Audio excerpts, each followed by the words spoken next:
Just waiting for it to say that we are all good. 5 a.m. in the morning. I haven't slept yet though. I have not slept yet. Hey guys, how you going? So they're on BKR Sport. We're here for the third quarterfinal of the World Cup so far, and hopefully this one is a close one. We have not had a close game so far. No, Australia obviously put Lebanon to the sword yesterday. Pretty convincingly there, and then obviously we saw England get a really convincing win over Papua New Guinea earlier on this morning at about 12:30 in the morning. That was a bit of a rough one. The first half was just an absolute blowout, followed by a second half that was just really, really slow. So I'm really hoping that maybe Fiji can muster up something here and surprise, because we've obviously seen them make 3 World Cup semi-finals in a row. I haven't even said it yet. We've got New Zealand versus Fiji here today. Obviously, you know that by the title, but we've got New Zealand taking on Fiji in the third quarter final, and obviously New Zealand are very heavy favourites, very, very heavy favourites, but Fiji are no slouches. The last time these two teams played, back in the 2017 World Cup, obviously Fiji knocked New Zealand out in their own home turf in New Zealand, which was a crazy result back then. I think they won the game like 6-0 or something ridiculous like that, progressing them to the semi-finals, where I believe they ended up getting absolutely walloped by Australia. But Fiji have made 3 semi-finals of the World Cup in a row, and also, like I said, have beaten New Zealand in that last game. So it'll be interesting to see if they can muster up a challenge here. Obviously, this is a much better New Zealand time, a much better New Zealand team, and I would say that this is a probably weaker Fiji team than what it was back then. However, like I said, Fiji are no pushovers and should be able to give it a good crack. However, I'm kind of over predicting a close game. I really am. I'm kind of over predicting a close game until the semi-finals, because it just doesn't seem like it's happening at any point. The only close game we've really had in this tournament that actually meant something was Tonga versus Papua New Guinea back in week 1, in round 1 there. Besides that, everything else has been blowouts. So I just need something close. I need something exciting. I need something that, both teams really give it a good slogging, and whoever wins this game obviously takes on Australia next week in the semi-final. But guys, let's get into the 2-team lineups here, and then obviously we'll get into the chat and see what you guys are saying on this early Sunday morning. Obviously hit that thumbs up button, guys. Subscribe if you're new around here, and if you did miss that Papua New Guinea England game and you want my thoughts on it, obviously we'll probably have a little bit of a chat about it on this stream. However, we do have a short review. Obviously we do it on the YouTube short section, where we do 1 minute, and in that 1 minute I summarize everything that happened in that game. So if you want to know my opinion on that, go and check out that short review. But for New Zealand here today, they've got Scotty Sorensen coming in, with Jared Warrior-Hargreaves going out because he's a dirty muppet. He is suspended. Joseph Manu, he's the fullback today, with Ronaldo Militalo and Jordan Rapana on the wings, and Petahiku, Chancellor Clockstar in the centres. You move to the halves now. Dylan Brown, Jerome Hughes. Finally, you're starting to get some consistency with their halves in New Zealand. Through the first 2 games, I think the first game, it was Dylan Brown playing, but not Jerome Hughes. I think the second game, neither Dylan Brown or Jerome Hughes played. And in the third game, finally, they both got to play with each other. And now, obviously, into the quarterfinals, and they're getting to play each other again. So, Jerome Hughes had a good game against the Irish in that third group stage game. Hopefully, he can translate that into a game here against a much better team than the Irish. Fiji are a much better team than the Irish. Moving to the front rowers now, Jesse Bromwich and James Fisher-Harris, with Bromwich obviously being the captain for the Kiwis, and then Brandon Smith is the number 9. Now, as I go through these forwards, guys, I just want to say New Zealand, on paper, have the best forward pack in the business by a long way, in my personal opinion. They have the best forward pack, followed by, Tonga and Australia, equal second, effectively, but you probably even lean towards the Tongans there maybe on their day, but obviously Australia are very experienced in that regards too. But yeah, look, they have the best team on paper here in regards to forwards, but they just have not really reached that level yet that we would expect from New Zealand in this World Cup so far. But Jesse Bromwich and James Fisher-Harris are the front rowers. Brandon Smith is the hooker. Kenneth Bromwich and Nelson Solomona is the back row, with Joseph Tarpanay as the lock. Isaiah Papali'i, Kieran Foran, Britton Nakora, and Isaac Liu is the interchange, with Scotty Sorensen as the 18th man replacement. So, strong New Zealand team there. Obviously, need to improve after the group stages. They were pretty disappointing in the group stages, but we all know they have the ability to improve and to show what they are capable of. Moving over to Fiji now, Benny Nkumbawai, Midieli Volagachapani, and Tuikame Kamita. They come back into the team, with Joseph Aratuvakaderevalu, Netane Masima, and Tevita Taloi going out for the team. You've got Sunga Turuva, who's had a fantastic World Cup so far. He's the fullback, with Micah Sivo and Vwate Karalevu on the wings. The captain, Kevin Nguama, and Semi Valame in the centres. Moving into the halves now, Apisai Korosau is playing the 6, and I thought this was going to happen because I do know who's going to come in the 9. He's had a good tournament there, Tangi Tuamua. We'll get into him in a second, but Apisai Korosau and Brandon Wakeham, I don't think that Apisai is a 6, but I think he's probably the best option for the 6, and especially considering they want to utilise both Korosau and also Tangi Tuamua. So I actually don't mind this decision at all, really. They can intersect and interchange if they really want to, but yeah, I think this is a good idea because they don't really have anyone who is a 6. So you may as well get some experience in there and just rely all the kicking on Brandon Wakem, even though he is a Bulldogs New South Wales Cup player, effectively, right? You go into the front row now, Corbin Sims and Tui Kamikamica with, as I was saying, Penioni Tangi Tuimua as the hooker. I do like that thought process of having Tangi Tuimua as the hooker, even though Abisa Korosau is one of the best in the business. Viliami Kikau and Sia Wong are the back row, and then Taniela Sandarongu is the lock. Ben Kumbawai, Lama Manuel Leolavave, King Vuniyayawa, and Henry Awaiwalui as the interchange, and then Mithieli Volakachapani is the 18th minute replacement. Now, I think that Henry Awaiwalui is actually a potential there to go into the 6 as well if things aren't working out. He actually had a pretty good game. I think it was in week 2 for Fiji. I can't remember who it was against. Maybe against Italy, if I'm not mistaken. I think it was the Italian game where Henry Wabalui was quite good there. So he can obviously move into that 5'8" role if need be. But yeah, look, I think that's a pretty good Fijian team. I don't think that Fiji are going to just roll over. But then again, we saw Papua New Guinea do it, and we never thought that Papua New Guinea were going to roll over like they did. So let's get to the chat. Let's see what you guys are saying. Obviously, hit that thumbs up button. Subscribe if you're new around here. We start in 25 minutes time for the game. The game will start in 25 minutes time. And hopefully it's good. God help us. God help us if it's not. God help us if it is not. Greg Wise of Fiji for life. Dozo viti, bad. Dozo viti. Yandara, Venaka. Oya says, hello friends at Kintos Greece, 9 p.m. Good on you, champion. Appreciate you tuning in. Beatsman's scoreline was 4-2. Morning all. 4-2. Sorry, there you go. 4-2. Close enough, man. 6-0. There's only 6 points scored in the game. So there you go. There you go. Crazy New Zealand getting around it. Michael Williams says Kiwis will win it. Well, they are very heavy favourites, obviously, and it makes sense as to why they're heavy favourites. But like I said, Fiji surprised. Fiji did surprise there. Isaac Lee was not playing centre. That's a mistake that Hold the Ball's done there. That is a mistake that Hold the Ball's done there, but it's all good. He's obviously helping us out with those team lists. I think he's just obviously misseen that. But no, it's actually Peter Hiku who is in there, and it is obviously Isaac Liu to the bench. And I think, is that, 1 second here, that actually could be a little bit wrong. Yeah, because Chance Nor Clockstar is in alongside. Yeah, that team list is a little bit all over the shop. That team list is a little bit all over the shop. Enquiries edit says, hello champion, Arengamoto Taito, getting around Fiji, Toso Viti. John says, yo, hey guys, what's going on? Just waiting for hopefully a close game here, man. I really hope this is a close game. I really hope so. We have not seen an upset of this World Cup so far. And we're kind of desperate at this point. If this is a blowout, which is a potential, I do think New Zealand win this game, but I do think it'll be close. But like I said, it's hard to tell. If this game is another blowout, and then we get that Tonga versus Samoa game tonight, which should be an absolute massive game, 2 massive teams, rivals, both have a lot of quality in them. If that game is also a blowout, oh man, that's going to be painful. That's going to be painful. But I really don't think that'll be a blowout. I think that'll be a really close game tonight, and I'm excited for that one. It's going to be a big one. That's going to be a really big one. Tyson Kemps is like, yeah, no, he's not playing centre.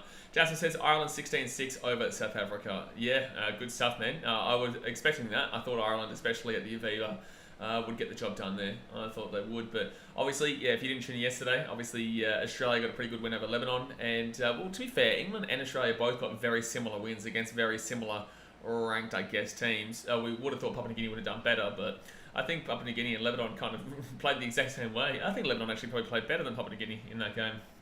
Spider-Max says, morning all here and abroad. Morning champion. So this is in, where's this? This is in Hull, I think. I think it is currently in Hull. So I'm going to go have a look at the weather here. Hull weather. Let's go have a look at what the weather is looking like in this game. So obviously Fiji, not usually too much in the old cold department. New Zealand would definitely prefer the old cold department. So it's not too bad. It's definitely not too bad. They've got 12 degrees, well it's cold, 12 degrees for Fiji anyway. But no rain, which is the main factor there. They've got a couple of Super League talent throughout their team, the old Fijians, like Vulika Chapani and whatnot.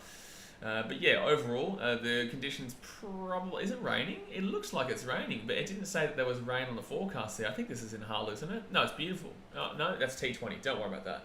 Don't worry about that. Let me have a look here. Let me go have a look where this game is. I should know, considering that I've got the game behind me. I've got the game behind me right now. I'm pretty certain MKM Stadium is in Hull. By the way, if anyone's a football fan, thank you, Erling Haaland. Thank you very much. Thank you very much for coming. Thank you very much for coming. I like it.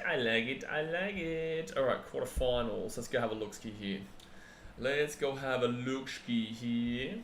Yeah, 16. Wow, Fiji have gone to 16-1. It wasn't that big before. 16-1 is crazy. 16-1 is a crazy odds there.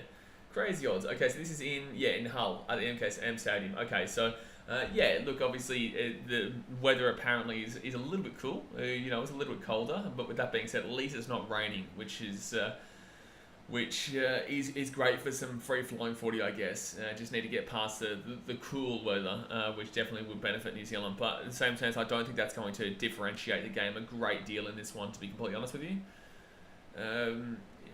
We don't need Arsenal to lose yet. There's a whole season to go, bro. You don't look at the ladder yet. You don't look at the ladder at all.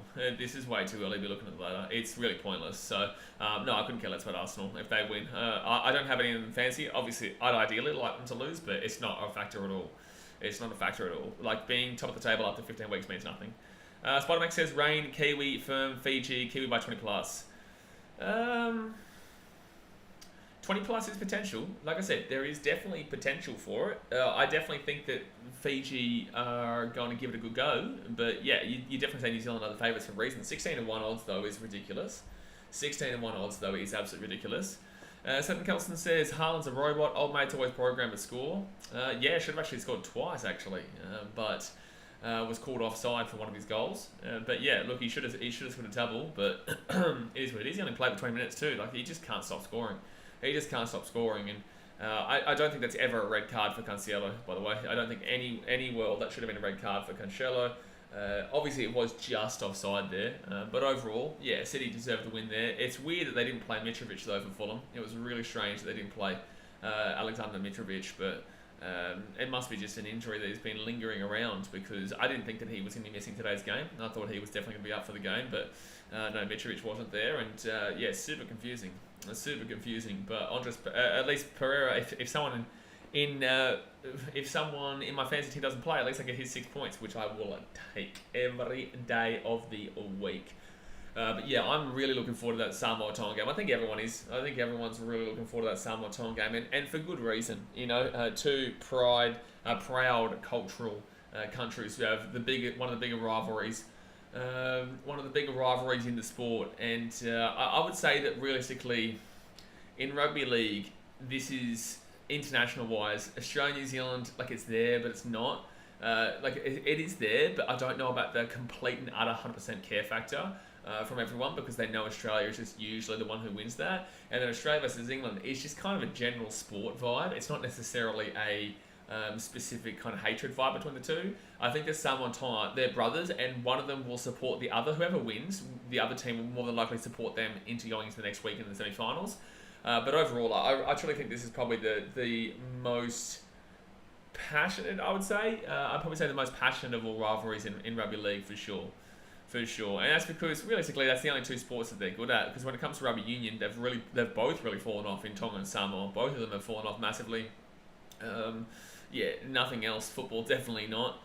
Cricket, definitely not. So yeah, realistically, and sevens, Samoa's okay. They're not anything fantastic. Tonga's definitely not any good when it comes to the sevens. But at least Samoa is still relatively competitive for the most part. I think they beat Australia yesterday, actually, in the Hong Kong sevens.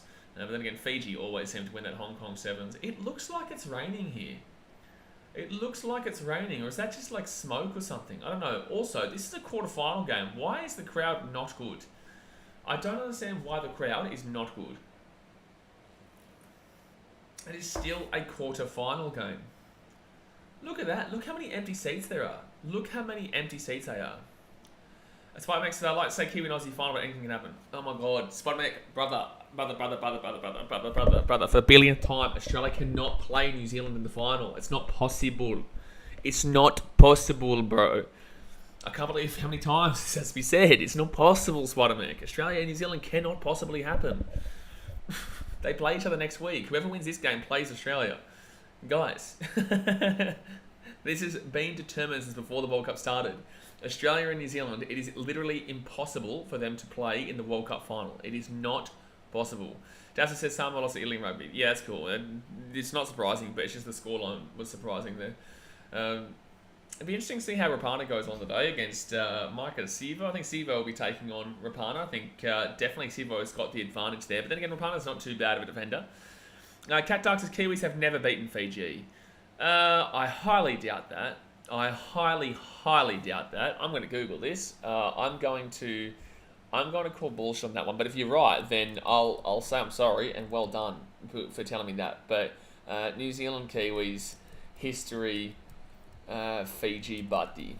Let's have a look here. I very highly doubt that. List of New Zealand Kiwis matches. Here we go. I know that obviously Fiji beat them in the quarterfinal of the last World Cup, but Kiwis have never beaten Fiji. I'm going to doubt that. How many times have they played? How many times have they played? Have they played a heap? Okay, so... to be fair, they've only played them once. So, like, it's a stretch to say Kiwis have never beaten Fiji. But they did lose that one game they've played in the quarterfinals of the last World Cup. But it's a big stretch. It's a really big stretch. That's a really big stretch to say never beaten them. They've only played each other once. That is a stretch and a half. But to be fair, you are technically correct. Technically, you are correct. And that's a crazy stat, but they only have played each other once. Actually, looking here, they've played Australia 35 times and lost 100... No, sorry. They've had 152 matches against Australia. They've won 35, lost 114. Holy shit. And drawn 3. That's crazy. That's crazy considering they're the second best. Even New Zealand against Great Britain. Wowee. New Zealand against Great Britain, well, then again, that was back in the day. But 109 matches, 39 won and 65 lost. Yikes, New Zealand don't actually have a fantastic record. Papua New Guinea, they've lost one time through 18 games. Why have they not played Fiji much? They've only played Fiji once. British Empire, Great Britain / France, Cook Islands and Fiji and Lebanon are the only teams they've played once. Also, I understand Lebanon, but like Fiji is their neighbours. Justin says, Australia have never beaten Jamaica. Well, there you go. Saturn says, yes, Barnes 2-0 Leicester. Oh, good. I want a clean sheet because I have Ward as my goalkeeper. In fantasy, so I need some fantasy points off him. I need some fantasy points off Ward.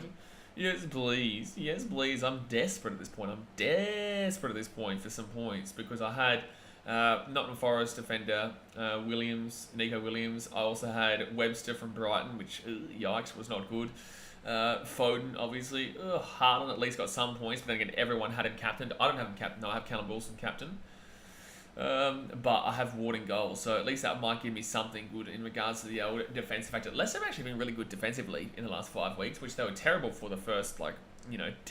But the last 5 weeks or so, they've actually been pretty impressive defensively. But then again, we beat them last week. All good. I just can't believe they've only played Fiji once. That's crazy to think. This is the second time that New Zealand's ever playing Fiji. That's impressive, man. 10 minutes to go until the game starts here, guys. 10 minutes to go until the game starts. Obviously, hit that thumbs up button, subscribe if you are new around here. It'll be interesting to see how many people tune in for this one, because I know that obviously in Fiji, rugby league's not exactly massive. Not exactly massive at all. It's always obviously union in Fiji, and specifically sevens. Like, they'll get around obviously the Union World Cup, and some people will watch the Rugby League World Cup game here, but in the same sense, it's not the same vibe as Union or the sevens, and I wouldn't even say Union's the same vibe as the sevens. Cat Dark says, Kiwi still haven't scored try in Fiji. Actually, that goes both ways. This is still a massive stretch. Like, this is a massive stretch. But technically, again, you are technically correct. Was it 4-2? Was that just 3 penalties, was it? Jeez. Yikes. Three penalties. That would have been... I can't even remember watching that game. I think I ended up watching... I watched it, but that was before I started streaming. So the first try of the day is a milestone. This is such a weird stat. Like, this is really such a weird stat. Wowee. That is definitely a stat that I definitely did not think about. Actually, let's go and have a look at the battle between Samoa and Tonga and who's won the most. I'll probably assume Samoa has won more based on the fact that they've probably been better for a longer period. Samoa Rugby League history. Let's go have a look there. I want to see what their record is against Tonga. History results. You see Samoa results. Here we go. Yeah, that is such a strange stat. Alright, so Western Samoa 1986. Tokelau, Tonga. Oh no, that's not actually showing it. That's not actually showing it. Give me something that actually shows, like we had with the last one. Maybe if it might have it on Wikipedia or something like that. I'm not too sure. Yeah, Lisa Armdale used to be a big bopper. They used to be an absolute big bopper for that team. Head coach Matt Parrish does it have a first game 34-12 at Tokelau, 76-0 New Caledonia. No, again, it's not going to show it. Again, not going to show it. Oh my god, look at those world rankings. It's so ridiculous. Australia being in 4th is absolutely outrageous. New Zealand in 1st is crazy. Is absolutely crazy. I still can't believe Serbia is in the top 8. So Serbia are above France, Greece, Ireland, Lebanon, Scotland, Wales, Italy, Cook Islands, Jamaica. Jeez, crazy. Serbia are in the top 10 and they didn't even make the World Cup. Top 8 they didn't make the World Cup. Even Malta. They've got Malta, Serbia, and above Lebanon. That's crazy to think about. That's just crazy. It just means that the world rankings in rugby league is just completely and utterly pointless. Completely and utterly pointless here. Alright, came for this game though. Let me just get my phone. I'm just going to grab my phone here, guys. Give me 1 second here. Like I said, thumbs up, subscribe. Give me 1 second.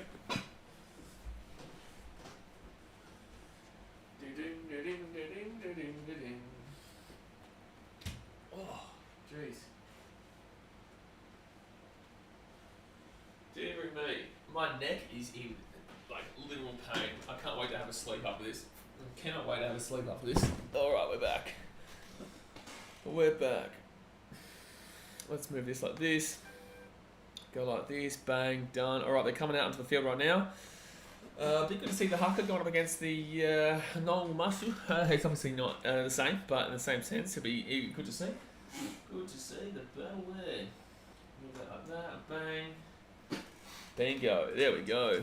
Good to see 55 people watching here at 5:20 in the morning. If you are new here, guys, and want to get involved in the chat, it is free. Obviously, just hit that subscribe button, refresh the stream, and give me a score prediction. I want to see you guys comment in the chat right now. What's the score prediction for this game? I'm going to go... what will I go, score prediction-wise? I might actually go 20-16. I might go 20-16 New Zealand. I think so. I would love to see Fiji surprise, but I'll go 20-16. Give us a number for top 10. What do you mean? 38-18. Yeah, that makes sense, CJ. That does make sense. 38-18 is probably a pretty good scoreline, but I just think the Fiji is going to give it a good go. I hope so, man. Obviously, I knew you were saying in favour of New Zealand. I don't see a world with 38-18 Fiji win. That'd be an embarrassing loss there for the Kiwis if that did happen there. But I think that, like, for me, obviously, I'm going to be supporting Fiji in this game because my daughter is returning Fijian, and I'm always going to support Fiji for her, and the fact that obviously I'll be in Fiji on Friday, actually. I'll be in Fiji on Friday to watch the rest of the World Cup there, which will be good. Fulu Tikas is 32-4 to Fiji. Whoa. That'd be a very embarrassing score for New Zealand, that's for sure. But, like, I think that people forget, like, people forget that New Zealand have not been good in this World Cup so far. Like, New Zealand have not been good in the World Cup at all so far. Like, they are expected to win this game, but they haven't been fantastic. And Fiji have been good except for that one game against... who was the one game against? It was Scotland, wasn't it? Yeah, it was Scotland. They've been good besides that. CJ said they've gone to Vegas tonight. Oh, good start. Are you in America, are you? Are you in California or something, are you? Yeah, Vegas is a good place. Well, Vegas is an interesting place. It's not somewhere that I'd stay for longer than a couple of days, but definitely is a decent party place. I was there for the sevens. You can see how cold it is, actually. You can see how cold it is at the stadium because as they're singing the national anthem of God Bless Fiji, you can see the steam coming out of the mouth. I live in Brisbane. I'm catching a flight to Vegas at 10 p.m. Oh dear me. For Fiji, ever Fiji. I gotta love the national anthem, man. Let the voices all be heard. For Fiji, ever Fiji. Her name heard far and wide. Alright, now the New Zealand national anthem. 12-4 to Fiji, Spider-Man thinks. Wowee. 12-4 to Fiji. Guy, a few people thinking Fiji can win this game. 4-time less than 2-0. That's good for my fantasy. Let's go. Do you know who scored that assist for the second goal, Sasha? Because I know the first goal assist was Madison. Lester L. What do you mean Lester L? Lester 1. Alrighty, here we go. Here we go, eh? I don't know if this game will be as physical as the last one should have been. Papua New Guinea did not have any physicality to go up against the English. They had no physicality to go up against the English. It was actually a really disappointing game, that one. Like, it was really... I was back in Papua New Guinea so hard for so long, man, but they just didn't turn up, bro. They just did not turn up, and it was really poor. Really poor. If you didn't watch the game, be thankful. Be thankful. You know what? I reckon there's going to be 2 Simbins this game. I could see it. Fiji can be very ill-disciplined. I know my Fiji Bati boys. I know my Fijian boys. They can be very ill-disciplined, and I wouldn't be surprised with the Simbinning. And knowing the likes of these New Zealand forwards as well, I definitely wouldn't be surprised. But then again, Warrior Hargroves isn't there, so maybe they're not as dirty as potential. I reckon it's going to be really rough in the last 30 minutes. I think it might be rough in the first 20. I think if it's going to be rough at any stage, there's a Fijian right now going and singing really loudly, even though it's the New Zealand anthem going on right now. Tillerman's goal, Madison assist, and Barnes' goal, Madison assist. Oh, I wish it wasn't Madison. So that means Madison's going to get 3 bonus points as well, I reckon. I don't have Madison in my fantasy team. Alright. Mulatala doesn't look like he knows the national anthem of New Zealand, but then again, that's probably because he thought he was going to play for Australia one day. Brighton says, come on the upset. Oh, mate, we need it, Brighton. After the World Cup so far, we are so desperate for at least a close game, let alone an upset. A close game, let alone an upset, man. Please, anything, bro, anything. Nothing can be worse than that last game, though. Oh, and to have to deal with the English arrogance in the chat. My God. All good, CJ. Just move on now, brother. Like, move on now. We get it. You went to school with Ronaldo Mulatalo. It's all good, bro. We move on. Stop spamming the chat. All right, let's get into this haka now for New Zealand and also the Nonga Muscle for Fiji. Oh God, I know all the players, but I'm not. It's not all about this. It's not about this. It's just obviously let's watch the game and talk about the game because that is getting very spammy in the chat. That's getting very spammy in the chat. But alrighty, come on, boys. Toso viti, yanda varanaka. I hope Viliami Kikau's up for today. I haven't seen too much of Viliami Kikau in today's game. No, not today's game, sorry, in this World Cup so far. I don't think he's been at his peak, that's for sure. But like I said, Apisai Kotosau is the 6. Apisai Kotosau is the 6, so hopefully he can get something going there because they do have Tangi Tumu in that 9. And they've worked well when they played with each other like that in that Italy game. And they brought Apisai Kotosau back into the 9 for the Scotland game, and they didn't actually do too well, so maybe their best setup is Appy in that 6, and whilst also obviously having the number 9 for Tangi Tumu, I think that's their best setup. Crazy how big Corbin Sims' forehead is though. Like, it is crazy. What a beautiful song, man. This hymn is always beautiful from Fiji. It is absolutely. Yeah, Nonga Muscle. Spelled N-O-Q-U-M-A-S-U. It's a beautiful song, man, that obviously gets reverberated in the stadium, and it's good with Fiji because obviously, yes, I get the haka, sipitao, and the likes all bring together the country and show the war past and prepare for attack past of the countries and whatnot, which is why I found it quite strange that there was a lot of things saying like don't disrespect the haka. It's not disrespecting the haka to go against it. It's actually like if you know what the meaning of the haka was back in the day, then go against it. They're not trying to be like, oh, welcome to the party, it's going to be a fun time. They're saying, well, we're coming to your village and we're gonna slap you. So challenge it. Don't be disrespectful, obviously, but you definitely can challenge it. But in regards to this is obviously Fiji's a very warm, loving country. A lot of issues, but still, still a beautiful country with beautiful people that they come together through song and dance and whatnot, and that's why this is so beautiful. Bright Robert says, would you change the Oz national anthem? Really strange question. Kind of odd. Kind of out of the blue here, to be completely honest with you. Where's that come from? I think that no matter what, man, and I get the Indigenous aren't a big fan of it, right? But I think that no matter what, there's always going to be some form of complaint, as if like there's not enough spoken about. I honestly would love to have a similar anthem to say what the Kiwis have with their Māori culture. But in the same sense, I think it's kind of at a point where no matter what, there will always be an issue. So if we change that, I'm happy to change the date though in regards to show day. I'm happy to change that, but I just think that if it gets we do get to a point where things can really start to adjust quite rapidly in regards to a lot of factors otherwise. Something says, Waltzing Matilda. Waltzing Matilda is a great song. I don't think that's an anthem though, for national anthem. Alright, so the haka now for the Kiwis. The big old haka. Here we go. Who's leading it? Usually Petahiku leads it. Is Petahiku starting? Where is Hiku? I can't even see who's leading this haka right now. Oh no, it is Petahiku. Yeah, Petahiku is leading it. That's what I meant. Like, yeah. That's why I'm saying like it's a controversial. That's why I'm kind of hesitant to talk about that because it's quite controversial to speak about, and nothing that I ever say is intended to offend. But in the same sense, things like that can be easily offendable. CJ says, who do you think will win the next premiership? My guess is the Roosters. I'm not even thinking about next year, bro. I'm not even thinking about next year yet. I'll think about that in January. I'm definitely, right now, focused on Rugby League World Cup. Then I'll be into the FIFA World Cup. And then when it comes to January, I'll start thinking about next year. I'm not even close to being in the NRL mind for next year yet. There's about 13, 14 teams that could make the 8. There's a clear bottom 4, or bottom 3, or whatever it is. 17 teams this year. So yeah, I couldn't even gather a thought process to who I would have as my premiers next year just yet. But I don't think it'll be the Panthers. That's what I can say. But alright guys, here we go. Who's going to receive the kickoff here? Come on, please be a good game. Please be a good game. It's been a long year in regards to Rugby League, man. Especially when you're a content creator, man.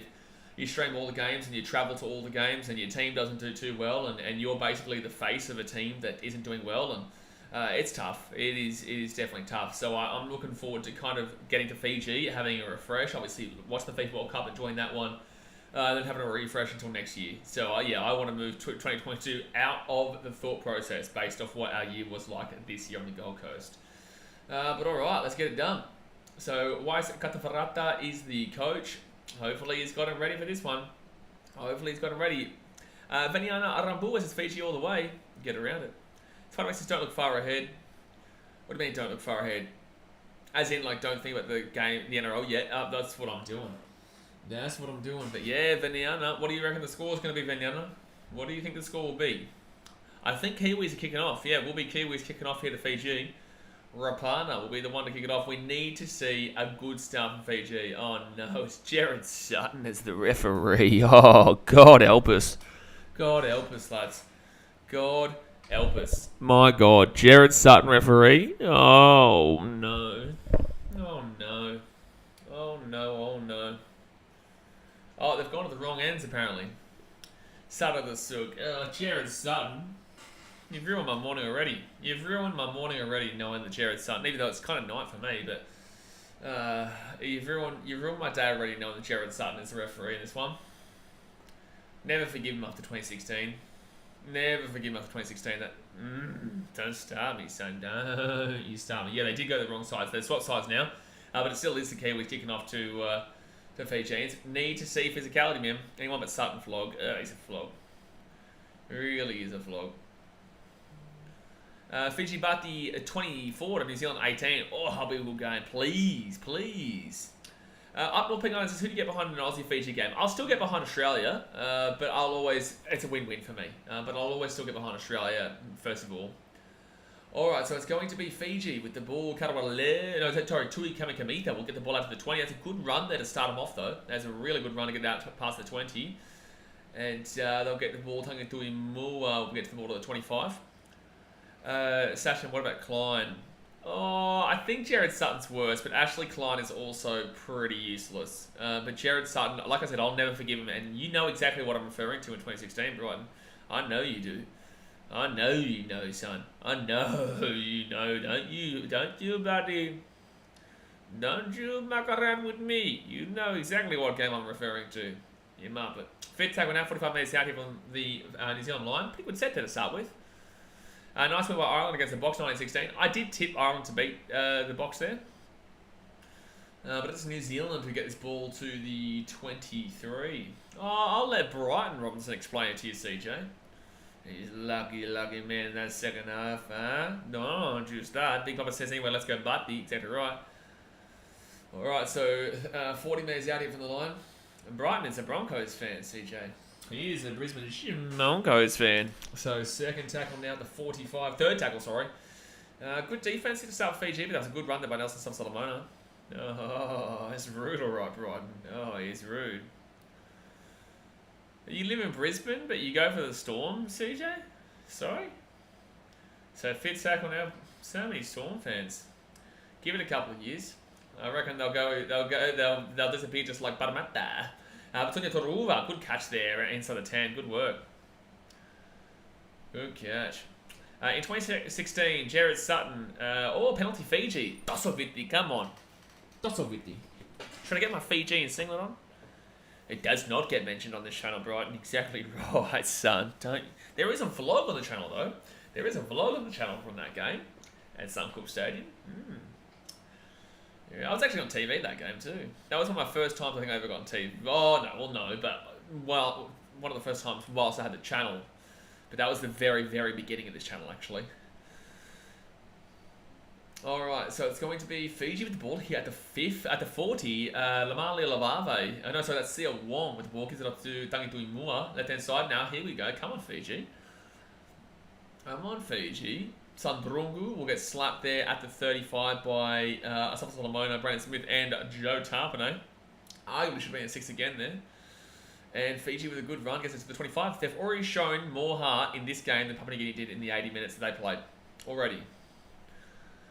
Third tackle. But like I said, Fiji are probably the better team when it's not each other. Oh, left-hand side here. Or gets the ball off here to Micah Sivo. Sivo sets back on the inside. And a bit of a mistake there by Sivo. Not great. Fourth tackle.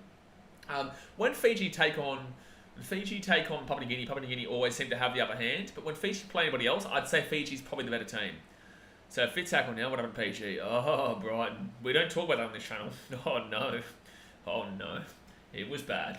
So fifth tackle here. Left-hand side. Kicks it through. Good kick. Should be a dropout here. Should be a dropout. Oh, good leave there by Joe Manu, actually. Good leave. So it'll be a 7 tackle set here for New Zealand. Sebastian Grabber says, hit the like button and subscribe, lads. Get around the Rugby League World Cup playoffs. Exactly right. This is looking like it could potentially be a good game already. It's looking like it's definitely looking like the best game of the lot so far. We're only 4 minutes in, but I'm telling you, based on the first 2 games. Big Ross is sad guy play. It's still true about Parra though. Hope they prove me wrong. You know back 5-6 years ago that there was no one for Parramatta. That's the crazy thing. It's like Sharks in 2016, like 2013, 2012, like Cronulla. You couldn't spot a fan even in Cronulla. Justin Barton says, border from New Zealand. Hope your Fiji and Barty play well. Always rooting for my Pacifica brothers.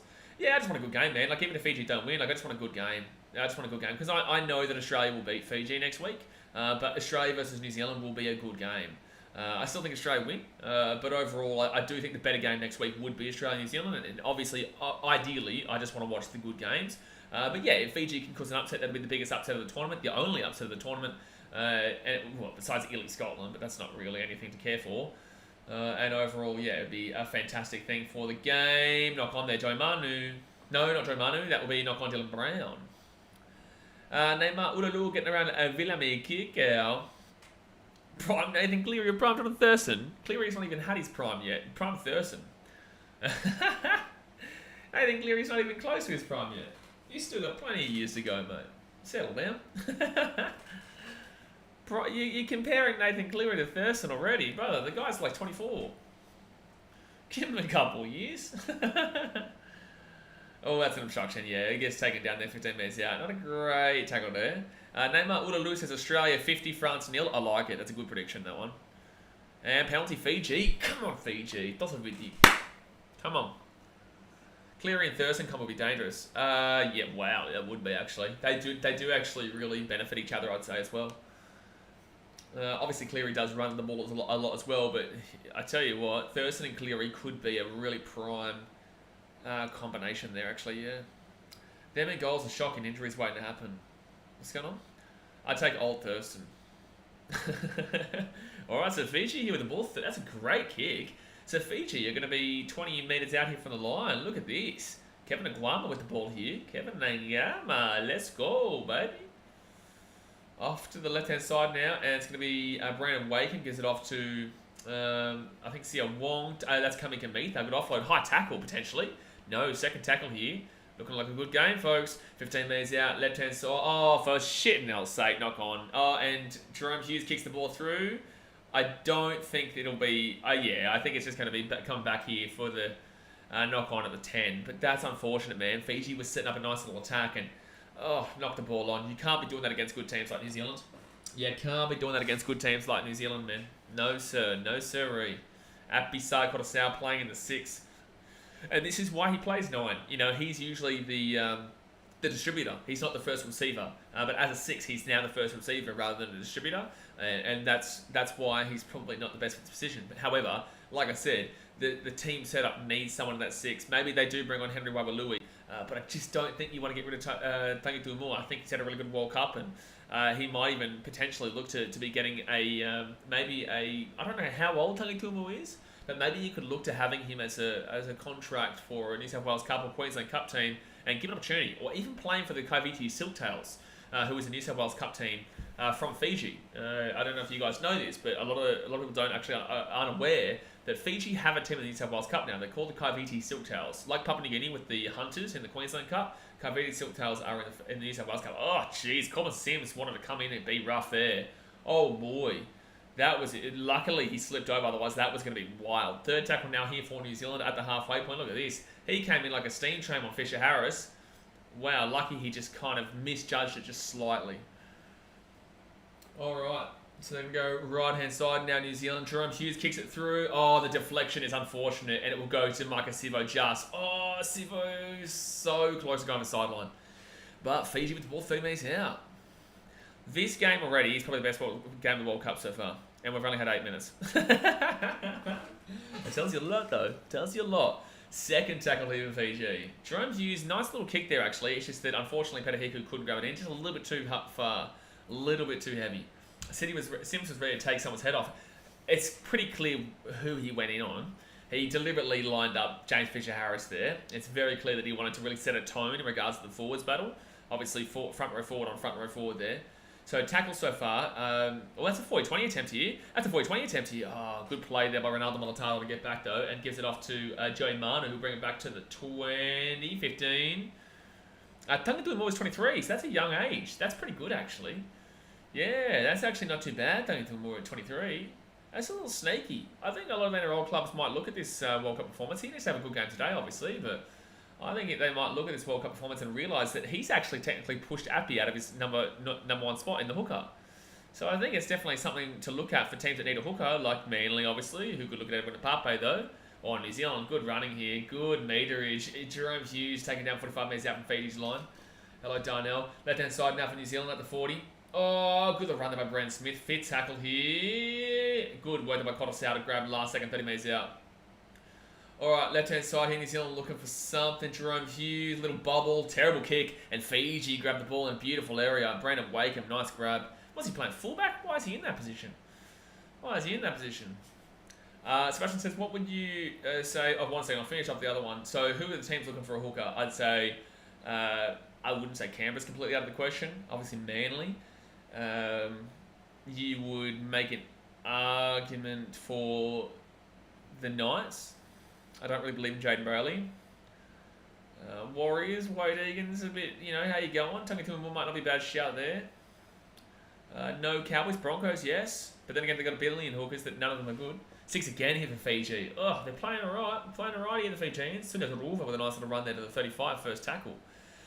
Sebastian says, what would you say is the order of interest to Fijians? 1 Sevens, 2 League 3 Union, or 1 Sevens, 2 Union 3 League? I would say 1 Sevens, 2 Union 3 League, but I don't think there's a massive gap between Union and League. But there is a massive gap between Sevens and Union/League. Big Papa says, I reckon the latter. It's definitely the latter, but I don't think there's a massive gap between Union and League, but there is a huge gap between Sevens and the rest. Alright, here we go. So third tackle here for Fiji. They're 43 metres out from the line. Now, Api's a playmaker because Fiji doesn't have a competent one. No, I know. But then again, I don't think Henry Wailui is that bad. There in the 6. Oh, chance here. Sammy Valame. Oh, taken down. He couldn't get the ball to Micah Sivo there. But that was a great run there by Sammy Valame. Centre from Canberra. So fourth tackle here. 10 minutes gone, guys. Hit that thumbs up button and subscribe. How good is this game, mate? Oh, shot from Brandon Smith. Fit tackle now, 15 metres out here from the line. Tangi Tuamua, left-hand side, good choice. And they're going to pass the ball, Sivo. Oh, that's a victory. That's a victory, baby. Fiji try time, baby. 4-0. Let's go. If you're a Kiwi, I apologise, but I also love Fiji. My daughter is Fijian with them, and so I'm always supporting Fiji. But Makasivo, baby. Tosso Vit Makasivo. Spider says England beat PNG 4-6. Yeah, thanks, mate. We're aware. We watched that game, and I didn't want to see it. I didn't want to have to go over that scoreline again. But look how tough this. Oh man, that's a great hit. Like Joey Manu, he's in a great position to stop this try. Makasivo gets the ball here, a lot of space, but Joey Manu could stop that, and Jerome Hughes is there too. But Makasivo, too strong, just too good. Pushes over Joey Manu, and bing bong bing. That's what I'm talking about, baby. That's what I'm talking about, baby. Yes, Sivo. Dosso. Who's stopping Sivo? No one stops Sivo, Brian Robinson. No one's stopping my boy Makasivo. CJ says that fake kick from the dummy half, I reckon, got them that try.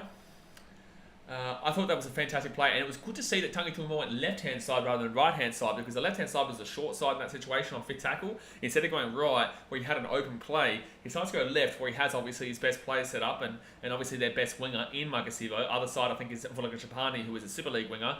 I'm not denouncing or degrading him at all, but obviously you want to go out to that side with Makasivo there, who has obviously got a good matchup on that wing. He's got a good matchup with Jordan Rapana, which I think is positive for him in regards to the size that he shows, and also obviously Joe Manu. I really do think Makasivo has a good opportunity to just beast him like he just did. So yeah, no, he's on for a good game here tonight potentially. Fiji Bhatti in front, make it the first close quarter-final, lads. Even if this isn't close, at least it's been an enjoyable 13 minutes. Even if someone does decide to blow this away, like, at least this has been enjoyable so far. Spider-Max says 4-0 Fiji, that's what I'm talking about. Go Bhatti.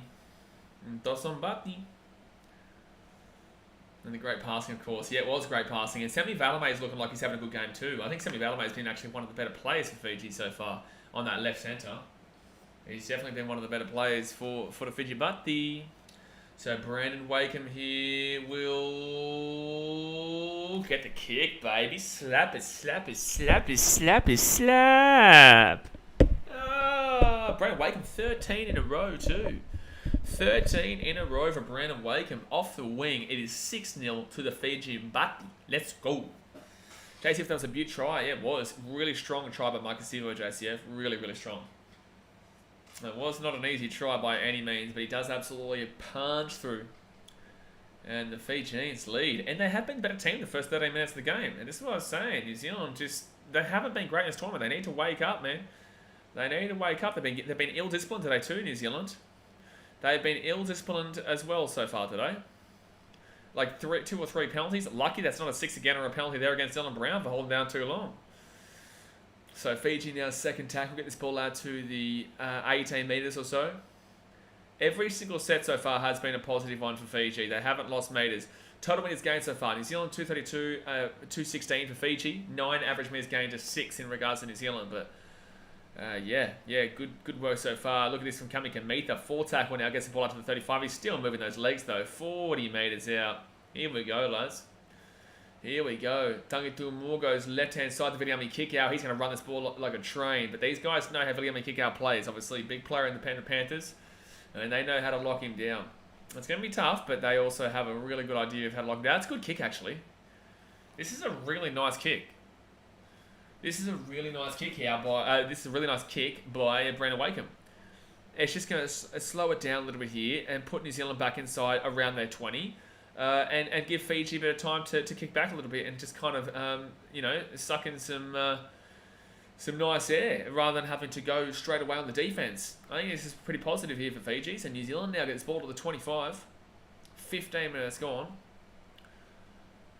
I think New Zealand need to recognise that this, and we found this out before the game started, as we were talking about. New Zealand have only played Fiji once in their history. Once, which is crazy to hear. New Zealand have only played Fiji once, and they obviously didn't win that game. That was when Fiji beat them in the quarterfinal in the last World Cup. It's a crazy stat. It's a really crazy stat, but it's the true stat. We found that pre-stream. And also, technically, New Zealand have also not ever scored a try against Fiji either, because it was a 4-2 game. And Fiji, that was actually the first try between these two teams ever that Mike and Sivo tried just then. So fit tackle here for New Zealand, a pretty okay set. You know, they got into got a 100% record. Brighton. It's a very technical record, but Sivo, good catch. Guess taking down 5 minutes out even the line. Good catch by Mike Sivo. Sammy Valame there. Good defense from New Zealand, keeping them inside their own 5. Need to keep this same energy up here, the Kiwis.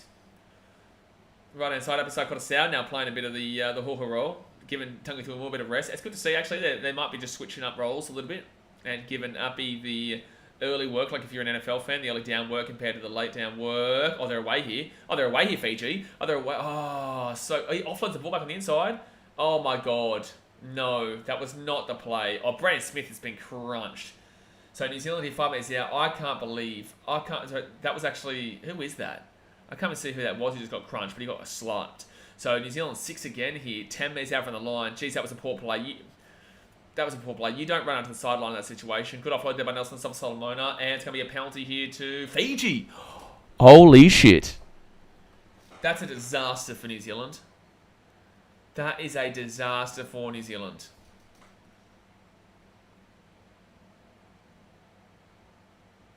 Is that an obstruction? What are they calling here? Are they calling an obstruction? Oh, yeah. Yeah, he gets the offload away. Yeah, it's an obstruction. It is. The player can't make a tackle because Brandon Smith's in his way, and then he gets the offload away. No, it's the right call. I don't know why you're saying bro something. I said why you hate something. That was the right call there. Brandon Smith was in the way.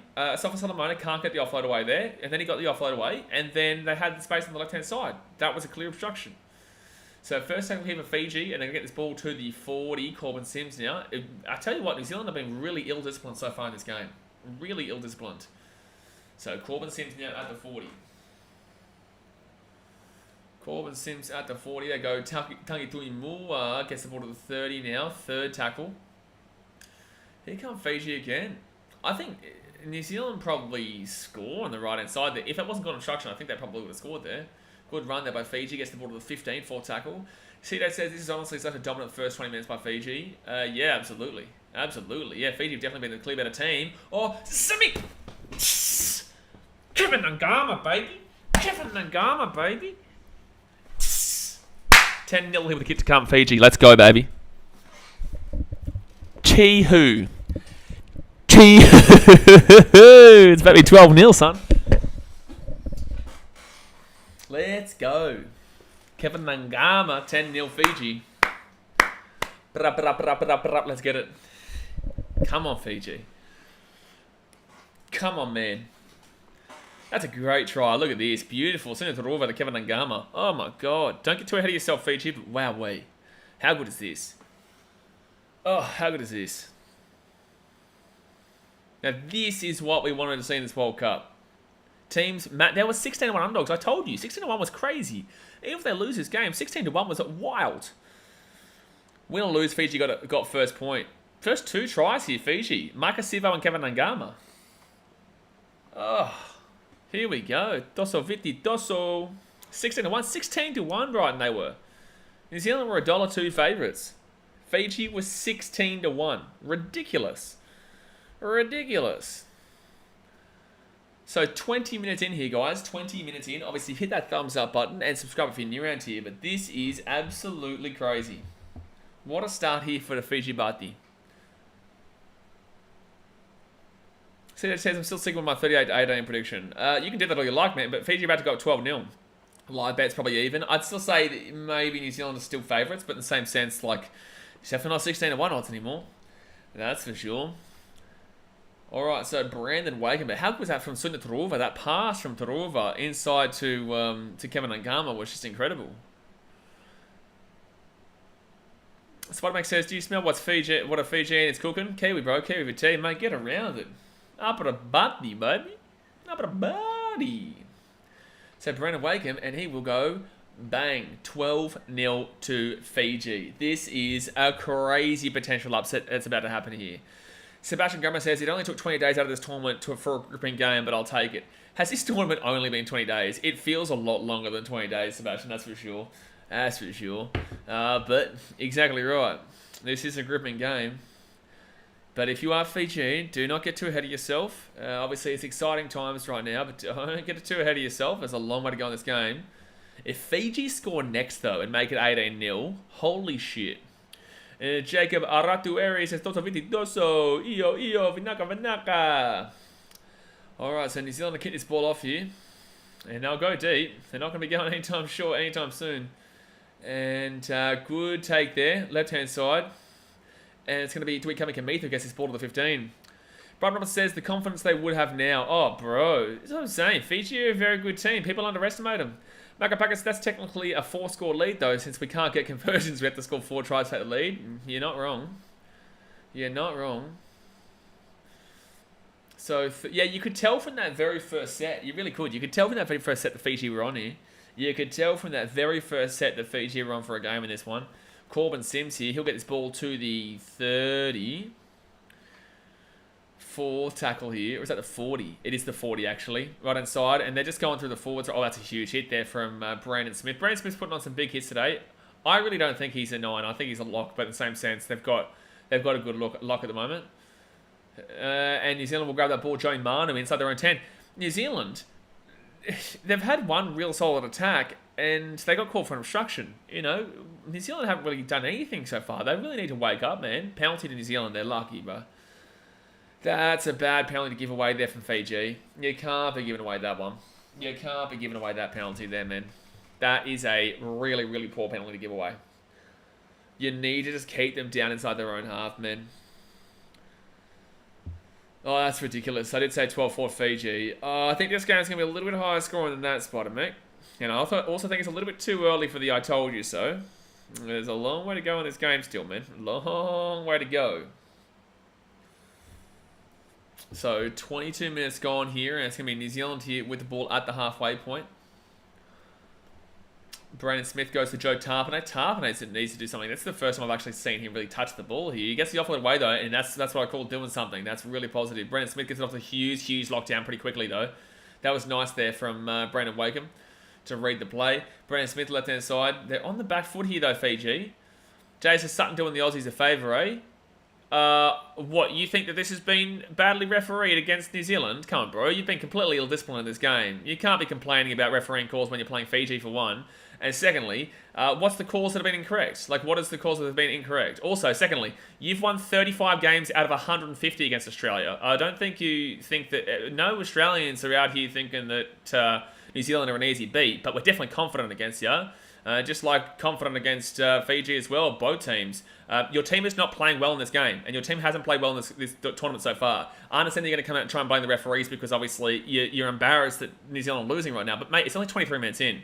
The fact that you're complaining about referees 23 minutes in just shows me how nervous you actually are, and shows me that right now you're not confident in your team, and you want to take your anger out on somebody else and say it's not your team's fault, it's actually the referee's fault. So you played yourself here because I don't actually understand what call you're saying has been wrong so far, because it was a clear obstruction against Brandon Smith. He clearly stopped the play to BKRmy from making the tackle before the offload came from Nelson Solomona, and they've been holding down the tackles. There's actually probably not been as many 6 against as there probably should be.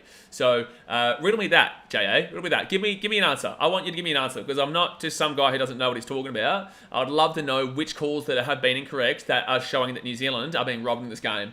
Because it's just a soft cock answer from people who can't accept their team just hasn't been good enough yet. But it's only been 24 minutes of the game. Your team has not lost yet. Your team has not lost this game at all. It is only a 2-score game. CJ says, I'm honestly missing the painted grass advertisements for rugby and not the fake shit and put on the games now.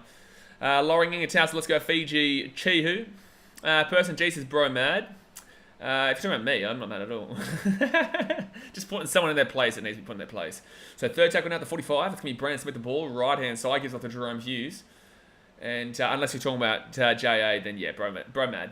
So fourth tackle here at the 40. Jordan Rapana taken down with the ball. Left-hand side gives it off. And that's a nice pass. Oh, they had the pass on the outside. He couldn't get... well, they had the open man on the outside there. But couldn't get the pass out there. 65 metres gained there from New Zealand. That was a nice meterage there. Come on, JA. I'm still waiting. Oh, ooh, that's a knock on there. That's a knock on there.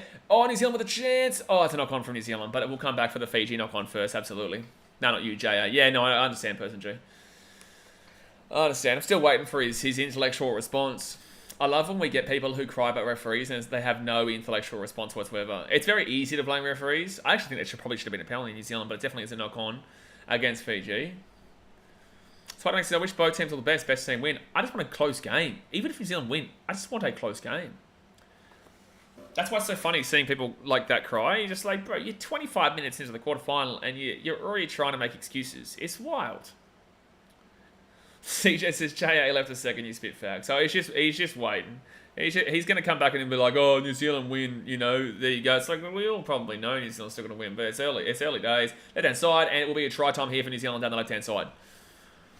So Ronaldo Mulatalo will score on the wing there. Pretty easy try there for New Zealand. So it will be 12-4 here with 26 minutes to go. 26 minutes gone here in the first half. So try time there for New Zealand, and Mulatalo will be the try scorer. Pretty easy try there. Pretty poor defense on Fiji's side of the field on the right-hand side. Pretty poor defense there, but they do still lead 12-4. It's not an easy kick, especially considering that, as Makapaka outlined before, Kiwis do miss a lot of conversions, even from the sideline, especially from the sideline. Last week we saw that against Ireland. But yeah, look, I still believe that New Zealand probably come back to win this game, but Fiji have been very good in this first 25 minutes. You just got to hope they have that same energy for the rest of the game. You just got to wait for that. You got to keep that same energy for the rest of the game. Otherwise, you just got to hope Fiji doesn't tire out because they've gone too hard too early. So I told you, didn't I? 12 for Fiji. Bro, it's been 26 minutes, Spider-Mac. Yeah, I told you shit doesn't cut it around here, bro, because you're about to get embarrassed because it's going to be well and truly higher than 12-6 or 12-4. With 26 minutes in, you're trying to say this is the final scoreline. Come on, bro. Come on, bro. So 27 minutes gone here. They're looking like a good game, though. That's the main thing. That's the main thing. Jordan Rapana here. Can he get the kick, though? This was the biggest issue with New Zealand last week. This was the biggest issue. Like, bro's calling the score as if he called the score with 53 minutes to go of the game. This is looking like a quite high-scoring game. I think I said 20-16. I think it could be even higher. Cedar says, yeah, this game has really piqued my interest. Best game of the tournament so far. Oh, easy. Like, that Tonga PNG game was fantastic, but this is definitely the best game of the tournament so far, because obviously quarterfinals have a lot more piqued interest, obviously. Rapana here from the sideline. He will get the kick. Good kick. Good kick. 12-6. That was a really good kick there from Jordan Rapana, and they needed it. They really desperately needed that. They really desperately needed that. So it is 12-6 here. 12-6 Aronos. Sorry, I got a message from Kalaki. Super random though. Person G says, when's Tonga and Samoa? Tonight, I'll start streaming at 11:30 PM, but the game will start at 12:30 AM. But that'll be tonight, yeah. Alright, so Fiji kick this ball off here, 12-6 to the Fijians, with 12 minutes to go here of the first half. Jerome Hughes gets it off to Fisher Harris, and he'll get taken down.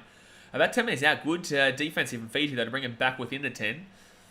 It starts at 12:30 AM tonight, CJ, but I will be streaming live from 11:30 PM for Samoa vs Tonga. Second tackle here. What Fiji need to do here is make sure New Zealand don't score in this first half again. It's okay they've conceded the one try, but they're going to make sure that New Zealand don't score again. If this game goes in at half-time 12-12, I think New Zealand pull away. If it's 12-6 at half-time, I think New Zealand still might sneak it, but it will be very, very close. Joe Tarpe trying to get the offload, they couldn't do it. 11 complete sets to 10 in favour of Fiji at the moment. Fear tackle now, Joey Manu gets taken down 35 metres out from the line. But I will tell you this right now.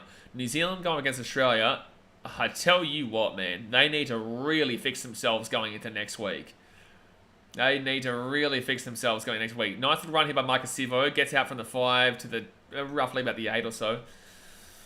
Had to cross the field effectively, but nice little run from Sivo to kind of get himself out of danger. Sunu Turuva gets taken out to 15. He's trying to claim high tackle there, I think, but I don't think it was high. Yeah, Fisher Harris has come in pretty heavy there, but it isn't going to be a penalty. So third tackle here for Fiji. Warrior Hargroves plays for New Zealand, but he's suspended in this game because he's a muppet. Not a good set here for Fiji at all. 4 tackle out to 32. This is what I'm saying. You've got to hope they don't tire out here, Fiji, and hope they didn't go too hard too early. Which is kind of the vibe we're getting right now. New Zealand targeting Sivo with the Bombers must have him confused with Wonga. Yeah, Wonga Blake is the one that makes the mistakes there, Parramatta, not Marcus Sivo. Sivo's usually, that's a hard kick to take, but Mulatalo will get at the 30 and bring it out to the... Oh, it's a nice step. That's a nice step. That's a nice step. It should be a try here, New Zealand. It should be a try here, New Zealand. And... Oh, it's an unbelievable try-saving tackle from Sunia Turuva. That try-saving tackle from Turuva is fantastic. And Fisher Harris... Oh, Manu knocked the ball on. Turuva. Sunia Turuva. That's unbelievable there. Oh, Biffo. Biff. This game's unreal. How good was that try-saving tackle from Sunia Turuva? I thought that was a guaranteed try for New Zealand. They get the ball back on the inside there, but Turuva is able to stop that play, and it's a bit of Biffo. That is good defence. That is good defence by the fullback. That is very good defence by the fullback. Percentage how far away from the line. It was a breakaway from about 16 metres out, and Monotalo did a nice little step around Suya Wong and also Kevin Ngama. Got to about the 40, passed the ball back onto the inside, and Sunia Turuva stopped him at the 30. But like I didn't even know Sunia Turuva was... I thought he was already looking after the man on the outside, but it was somebody else. I don't know who made the outside tackle, but Turuva was waiting for the inside pass and was able to stop it last second there. But no, it was a fantastic play there. And Joe Tarpanay going at Sunia Turuva is really weird. Really weird. Like, Tarpanay laughing at Turuva, like, bro, you're literally picking on a fullback. Like, you're a wanker. So Nakumba White comes on here for Kami Kamitha. Nakumba White comes on here for Kami Kamitha. But Fiji will get the ball here, 15 metres out here from their own line. Good to hear there's a Fiji chant going on right now in the crowd. So Fiji get this ball to the 15. 30 minutes gone here, guys. 30 minutes gone. Hit that thumbs up button and subscribe if you are new around here. So we've got 10 minutes to go here of the first half. Fiji will have the ball. Like I said, all they need to do is not concede. It doesn't necessarily matter about them scoring in this first half. It's about them not conceding. If they score, it's a massive, massive bonus. But they just cannot concede, in my personal opinion. They need to really focus on their defense. Sachin Kelly says, Turuva's insane. Would love to see him in the NRL, but it's a shame he won't get in over Edwards at the Panthers. I think give it time. He's only young, and I think that eventually he won't go for over Edwards at the Panthers, but there's definitely an opportunity that they might even potentially throw him on the wing, but overall they've still got Taylor May and Ryan To'o, so they probably don't need him there either. But yeah, look, Sunia Turuva is a bit of a waste at the Panthers, and it'll be good to see him in another club, but there's not many other clubs that need a fullback right now. Not many other clubs. The Titans don't need one, the Broncos don't need one, the Cowboys don't need one, Warriors don't need one. Maybe the Raiders need one. Oh no, they've got Xavier Savage. Storm don't need one. Sharks don't need one. Unless they want to go away from William Kennedy. Sunia Turuva might actually work at the Sharkies. I think Sunia Turuva might actually work quite well at the Sharks. Isaac Liu gets the ball to the 40 now. The Eels, if they want to move away from Gutho. I don't know if Sunia Turuva actually suits the Eels' gameplay too much though. Nice take by Sivo and goes straight down. That was nice. That was nice. Sivo's been very safe under the high ball. We all know he is. They've got 8.5 minutes to try. Oh, wow. That's a big tackle there from New Zealand. Did he lose that ball? Oh, no, it's New Zealand. Oh, he lost the ball. New Zealand got it. Oh, no. Oh, he lost that ball. Oh, what? He's saying that there was a penalty to New Zealand. Yeah, I think it probably was a smart play, but in the same sense, you could argue that's a professional foul against Fiji. You could make an argument for it. That's a really big error there from Sunia Turuva. That is a very big error. All right, so New Zealand here. Fiji, they're going to be really tested right now. They're going to be really, really tested right now. 32 minutes gone here. 8 minutes to go the first half, and New Zealand are on the line. Left-hand side now, and Dylan Brown will get taken down 10 metres out. If they cannot concede here, this will be huge for Fiji.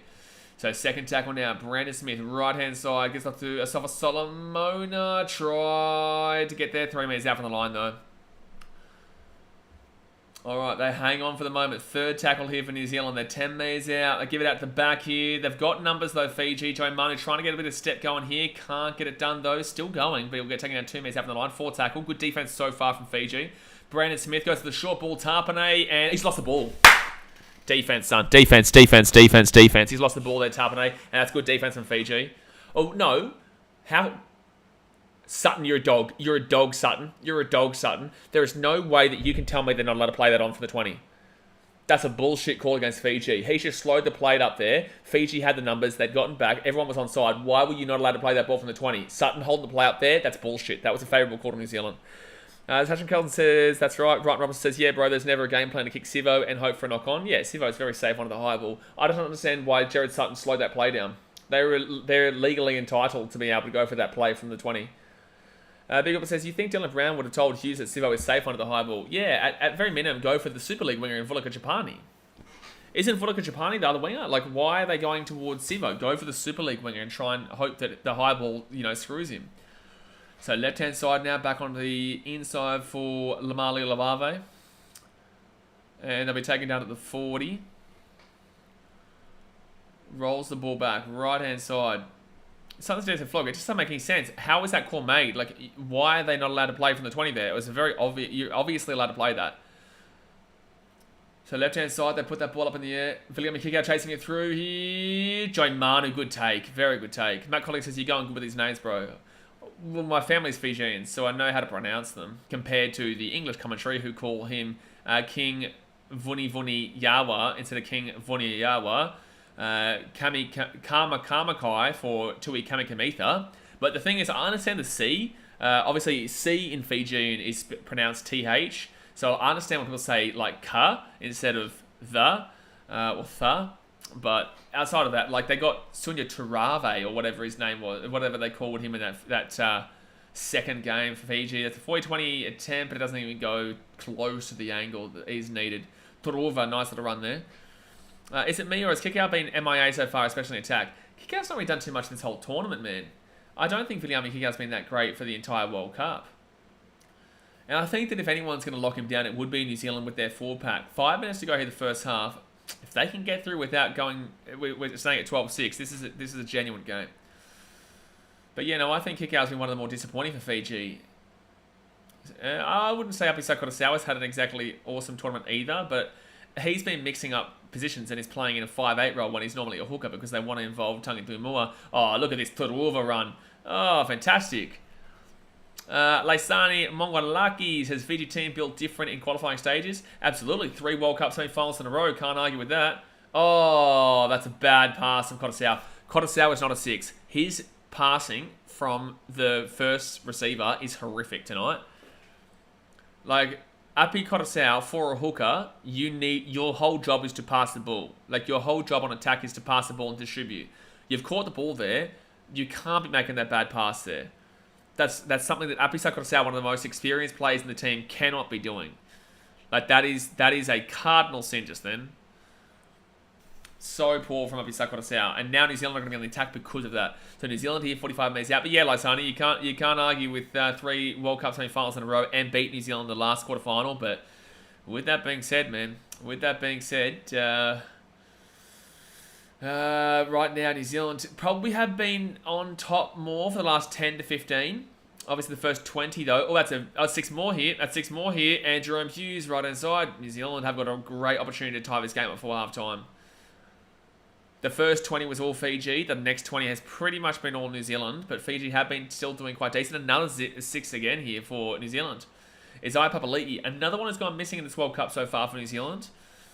Isaiah Papali'i. The 8 metres out of the line. First tackle. Brandon Smith goes left-hand side to Jerome Hughes. Hughes now gets it off to Dylan Brown, Kenny Brom, and Kenny Brom taking down 3 metres out here from the line. What can New Zealand do here? Dylan Brown back inside.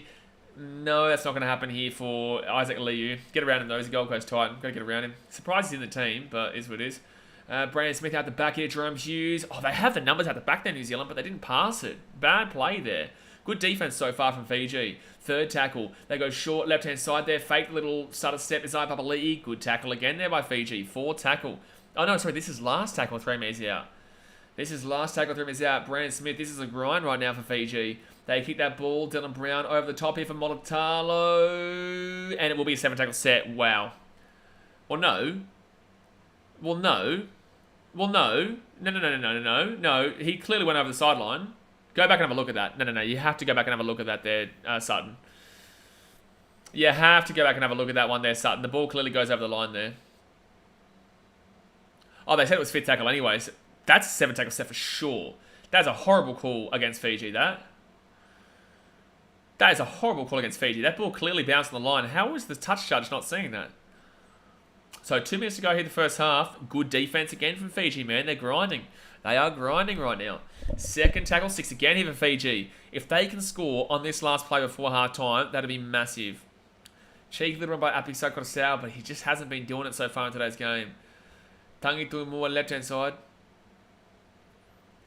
New Zealand coming this match, 29 tries in the tournament so far. Yeah, Vossi, but they've not been great. I don't understand why you even really can't bring that up. So Fiji gets his ball inside the attacking half. But yeah, J.A. reckons something's doing Australia a favour. I think he's been 50-50 in regards to bad calls, but yeah, it's definitely not been one-sided towards New Zealand. It's going to be Nangama. Taking down 30 metres out of the line. 4 tackle here. Geez, 20 metres out of the line for Fiji. That was a great run from Nangama. 6 again, surely. Didn't call it though. Left-hand side now for Brandon Wakeham. Wakeham here, 20 metres out. Could they consider a field goal? Could they consider a field goal here? Maybe. They're 15 metres out from the from going for it. They don't go for it. Brandon Wakeham here. He gets underneath the William kick out. Throws the ball back. And that's going to be a lost ball for New Zealand. It's going to be a New Zealand ball here. 1 metre out. Wowee. What a game. 45 seconds to go here first half. Fiji cannot concede on this. I'd kick a field goal. I probably would have considered it, but in the same sense, giving a 7-tackle set to New Zealand, there would have been enough time for the full 7 tackles. I don't know. It's a risky play. Second tackle here, 15 metres out. This is crazy if this game continues to go this way. Viliami kick out. It's been this is what happened in 2017 too. It was all about Fiji grinding on defence, and that's exactly what happened. So left-hand side here for New Zealand. They're 30 metres out. Jerome Hughes. Hughes gets the ball over to the left-hand side here to Mulatalo. Mulatalo's away here. Mulatalo's away here. Good tackle there by Kevin Nangama. That's unbelievable defence there. And that's the siren. Half-time. Let's go, baby. Tosoviti. Let's go. Come on. Come on, Fiji. This is going to be a crazy second half, man. This is going to be a crazy second half. Now, guys, it is half-time here. 12-6 to Fiji. Wowee, this would be an absolutely huge upset if Fiji can do this right now. New Zealand's second favourites of the tournament. They were $1.02 to win this game.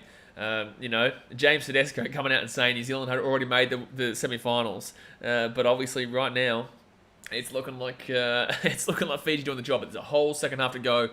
Wowee, this is going to be huge. So guys, hit that thumbs up button, subscribe for new around here. At least we've got a good goddamn game. At least we've got a good game. Regardless of how the score ends from here, the game has been fantastic so far, and I told you Fiji would not give up without a fight.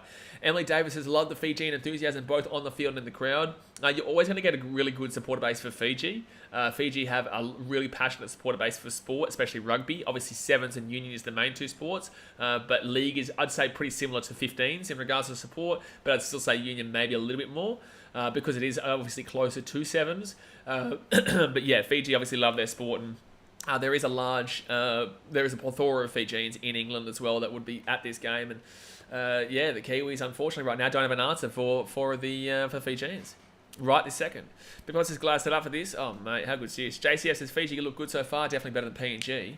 But you watched that PNG game? It's not even comparable. It wasn't even comparable, bro. Star Wars Fanboy says easily best World Cup game so far. Just hope New Zealand don't run away with it. Well, it's a bit disrespectful to say that, to say that New Zealand will run away with it. Like, they're losing right now. They're losing 12-6. Like, it's crazy. It's quite disrespectful. I'm not having a go at you. I'm just saying it's quite disrespectful to say that New Zealand can still run away with this, which they can. But in the same sense, like, maybe we shouldn't be thinking like that because right now, they are the better team, Fiji.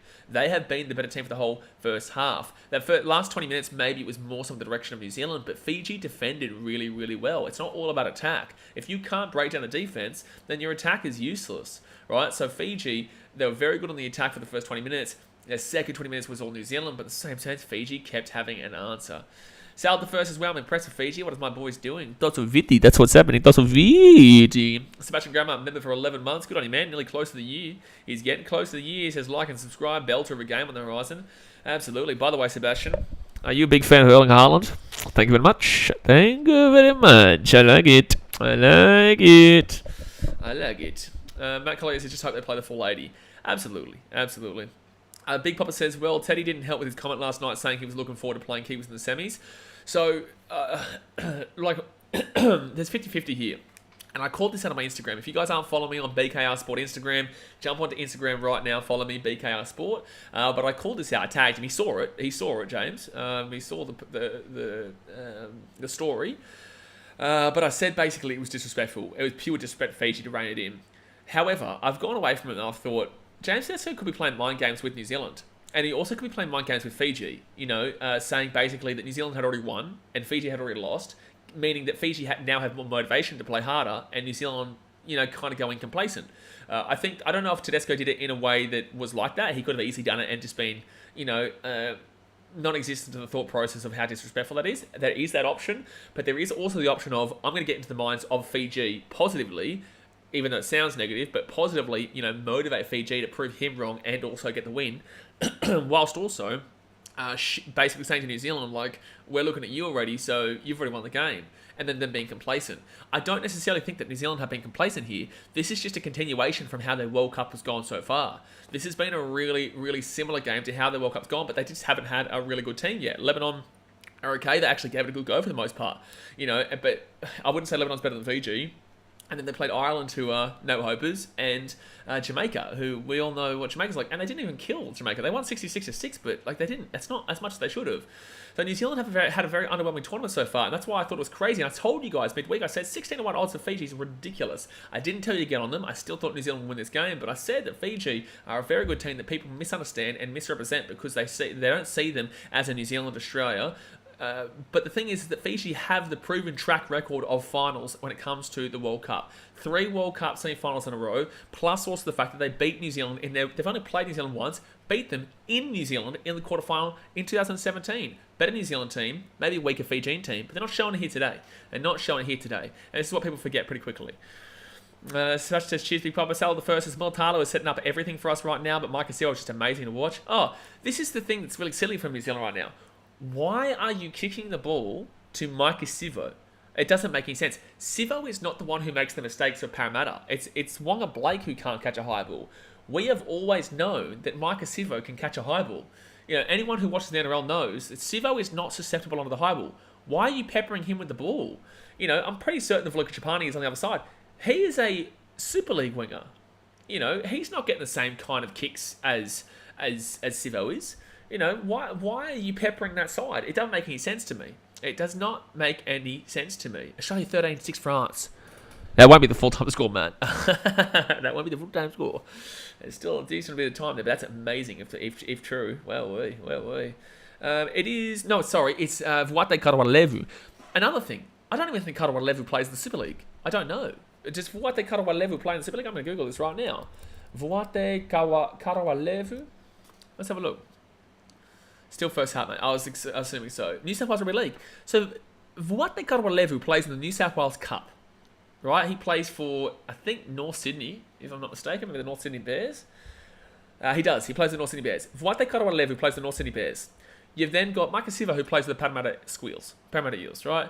Why on earth are you kicking to a guy who is known to be safe under the high ball at NRL level compared to a guy that you probably don't know about who plays New South Wales Cup level for the North Sydney Bears? It doesn't make any sense from New Zealand's part. Big Papa says, Wallabies just broke 6-all deadlock with France with a runaway try. Oz 13, France 6 at the 19th minute. That's what we're talking about, baby.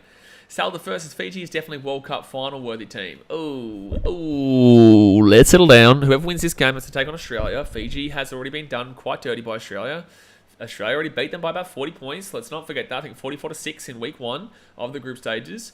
But then again, it's not crazy to assume. I think New Zealand beat South Africa in the first week of the Rugby Union World Cup in 2019 before losing to them.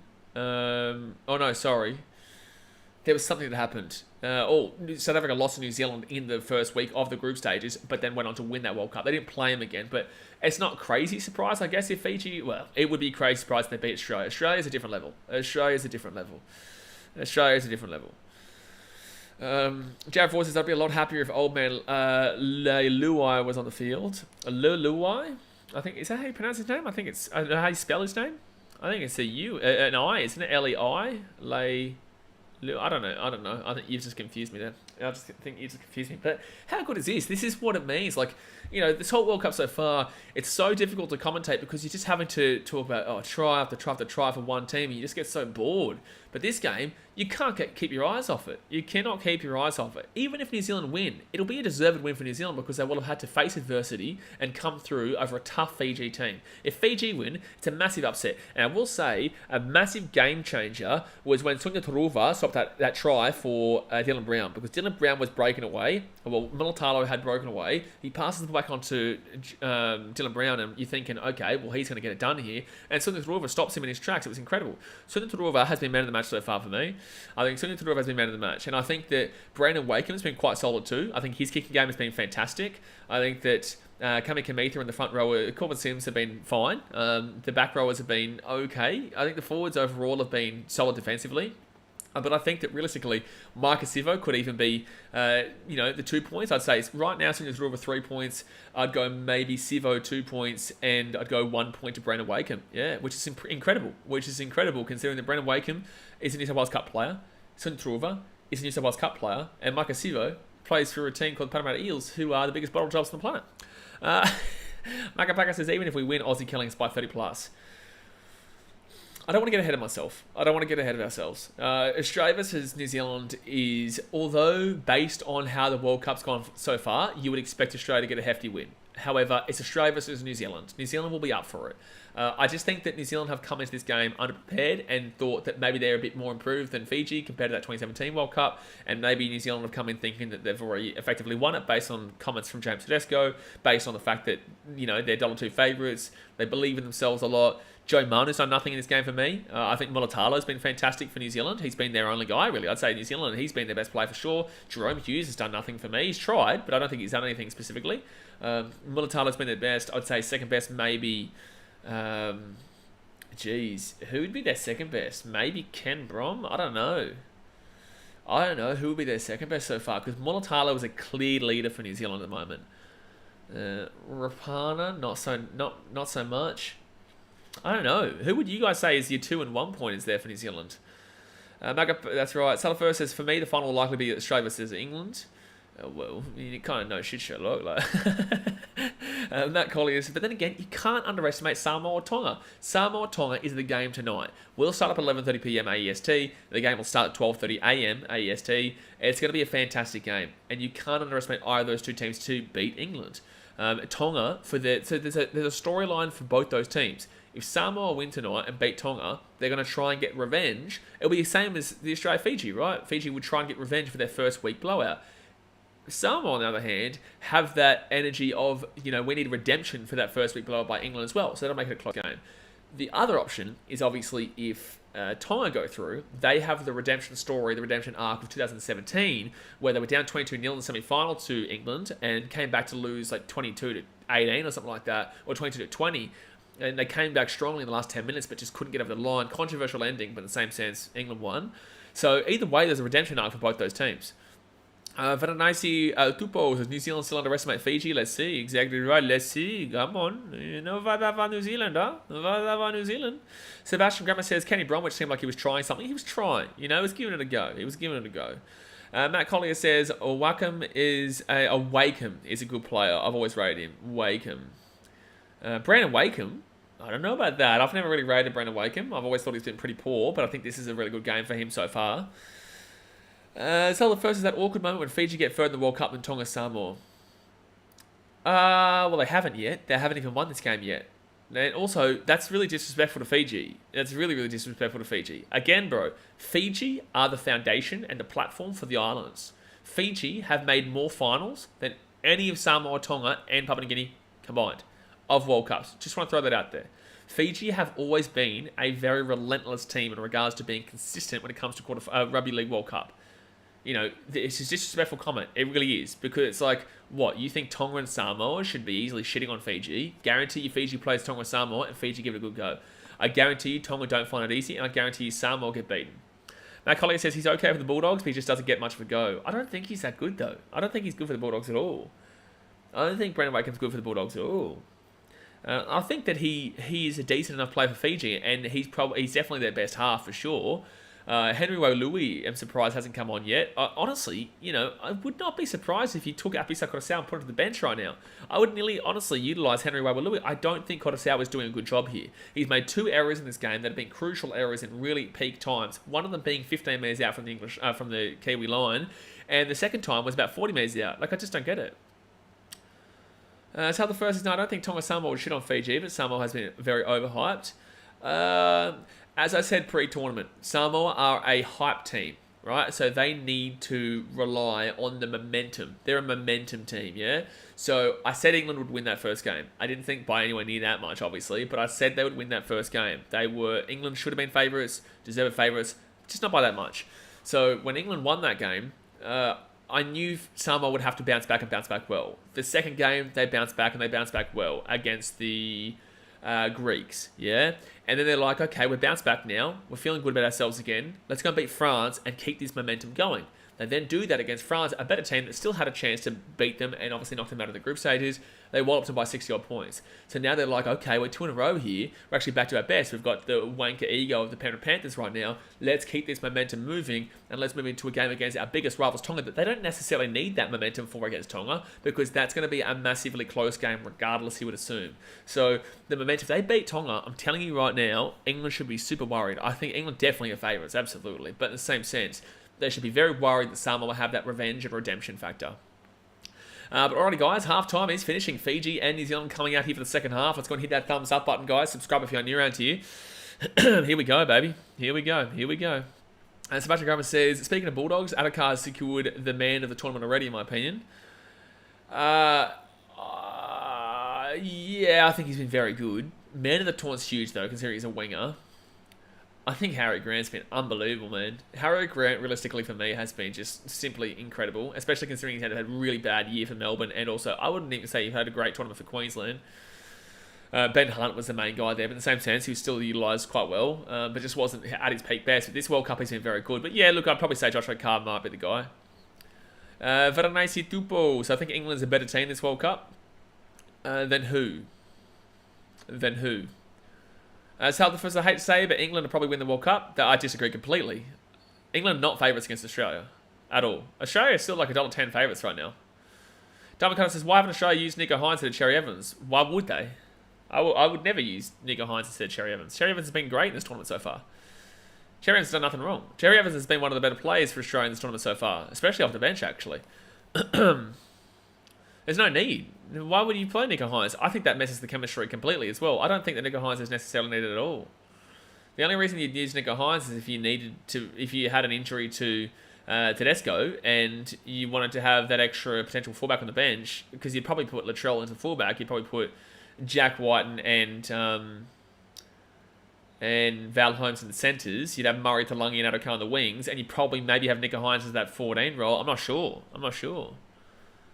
But I wouldn't be using Nico Hines. I don't understand the reasoning for that. But it's going to be Fiji who get this ball here, 15 minutes out. Marcus Sivo. Stop kicking the ball to Sivo. If you're New Zealand, stop kicking the ball to Sivo. He's not going to drop it. If he drops it, it's a rare occasion. But you can't rely on a drop here from Marcus Sivo. Kick the ball to Vuate Karawalevu. Who's telling them to do this? Who is thinking that this is the idea? I think he's in the very extended squad, DW. I don't even think he is, though. I don't know. I definitely wouldn't even think about putting Nico Hines in this team right now.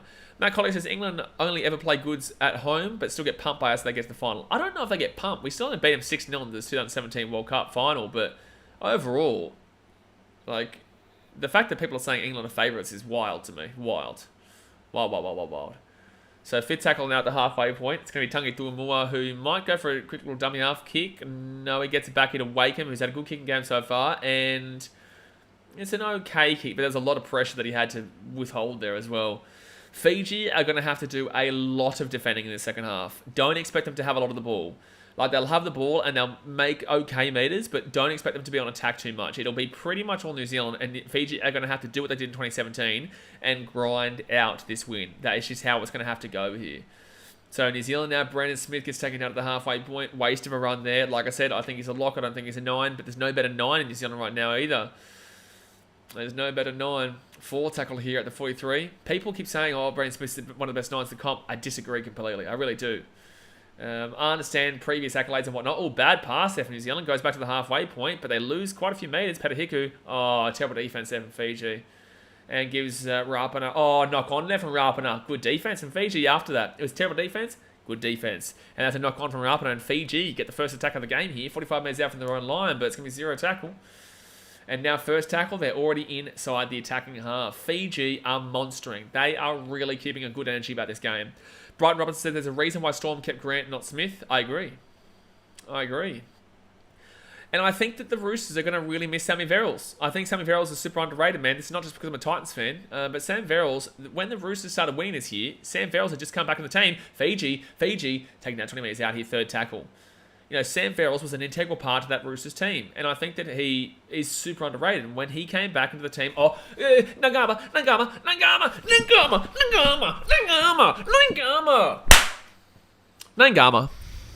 They're going to check this but I'm pretty certain this is a try here.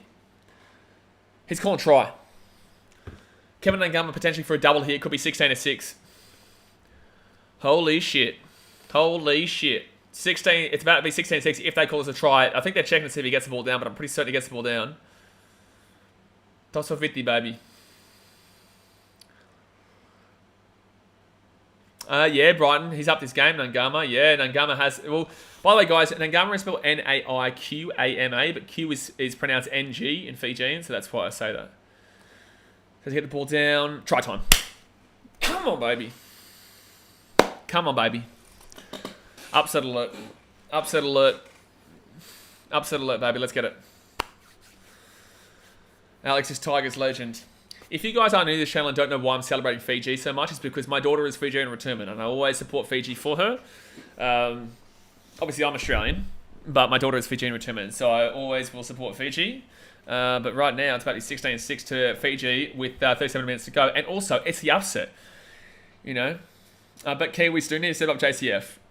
It's still going to be a close game. Don't think this is over by any means. It's only 2 scores. But Fiji have had such a good atmosphere, energy about them. They've had such a good... they're holding the ball well. They're not making a great deal of mistakes. They're actually thinking about their next play, which is something that Fiji have not been known to do in the past. Sometimes they just throw the ball around willy-nilly. And I think that they probably score that even if Nangama passes that ball outside the cutter or level. So that was... Either way, like their defense is not great there. The defense in New Zealand not great. Australia will have a field day with this defense. I'm telling you, New Zealand, you need to shape up very quickly. Because even if you come back in this game, you're going to need to really improve this defense ahead of next week against Australia. Because you'll see guys like Val Holmes utilise the shit out of this. Addo Carr will have a field day against Mulatalo if he's defending like that. CJ says New Zealand really need to clean up their act if they want to start winning. Yeah, it's not even about this game necessarily. Like, even next game, like if they win this game, they've got a whole heap of work to do before next week. But Brandon Wakeham here for the conversion. He will get the kick. Gets the kick.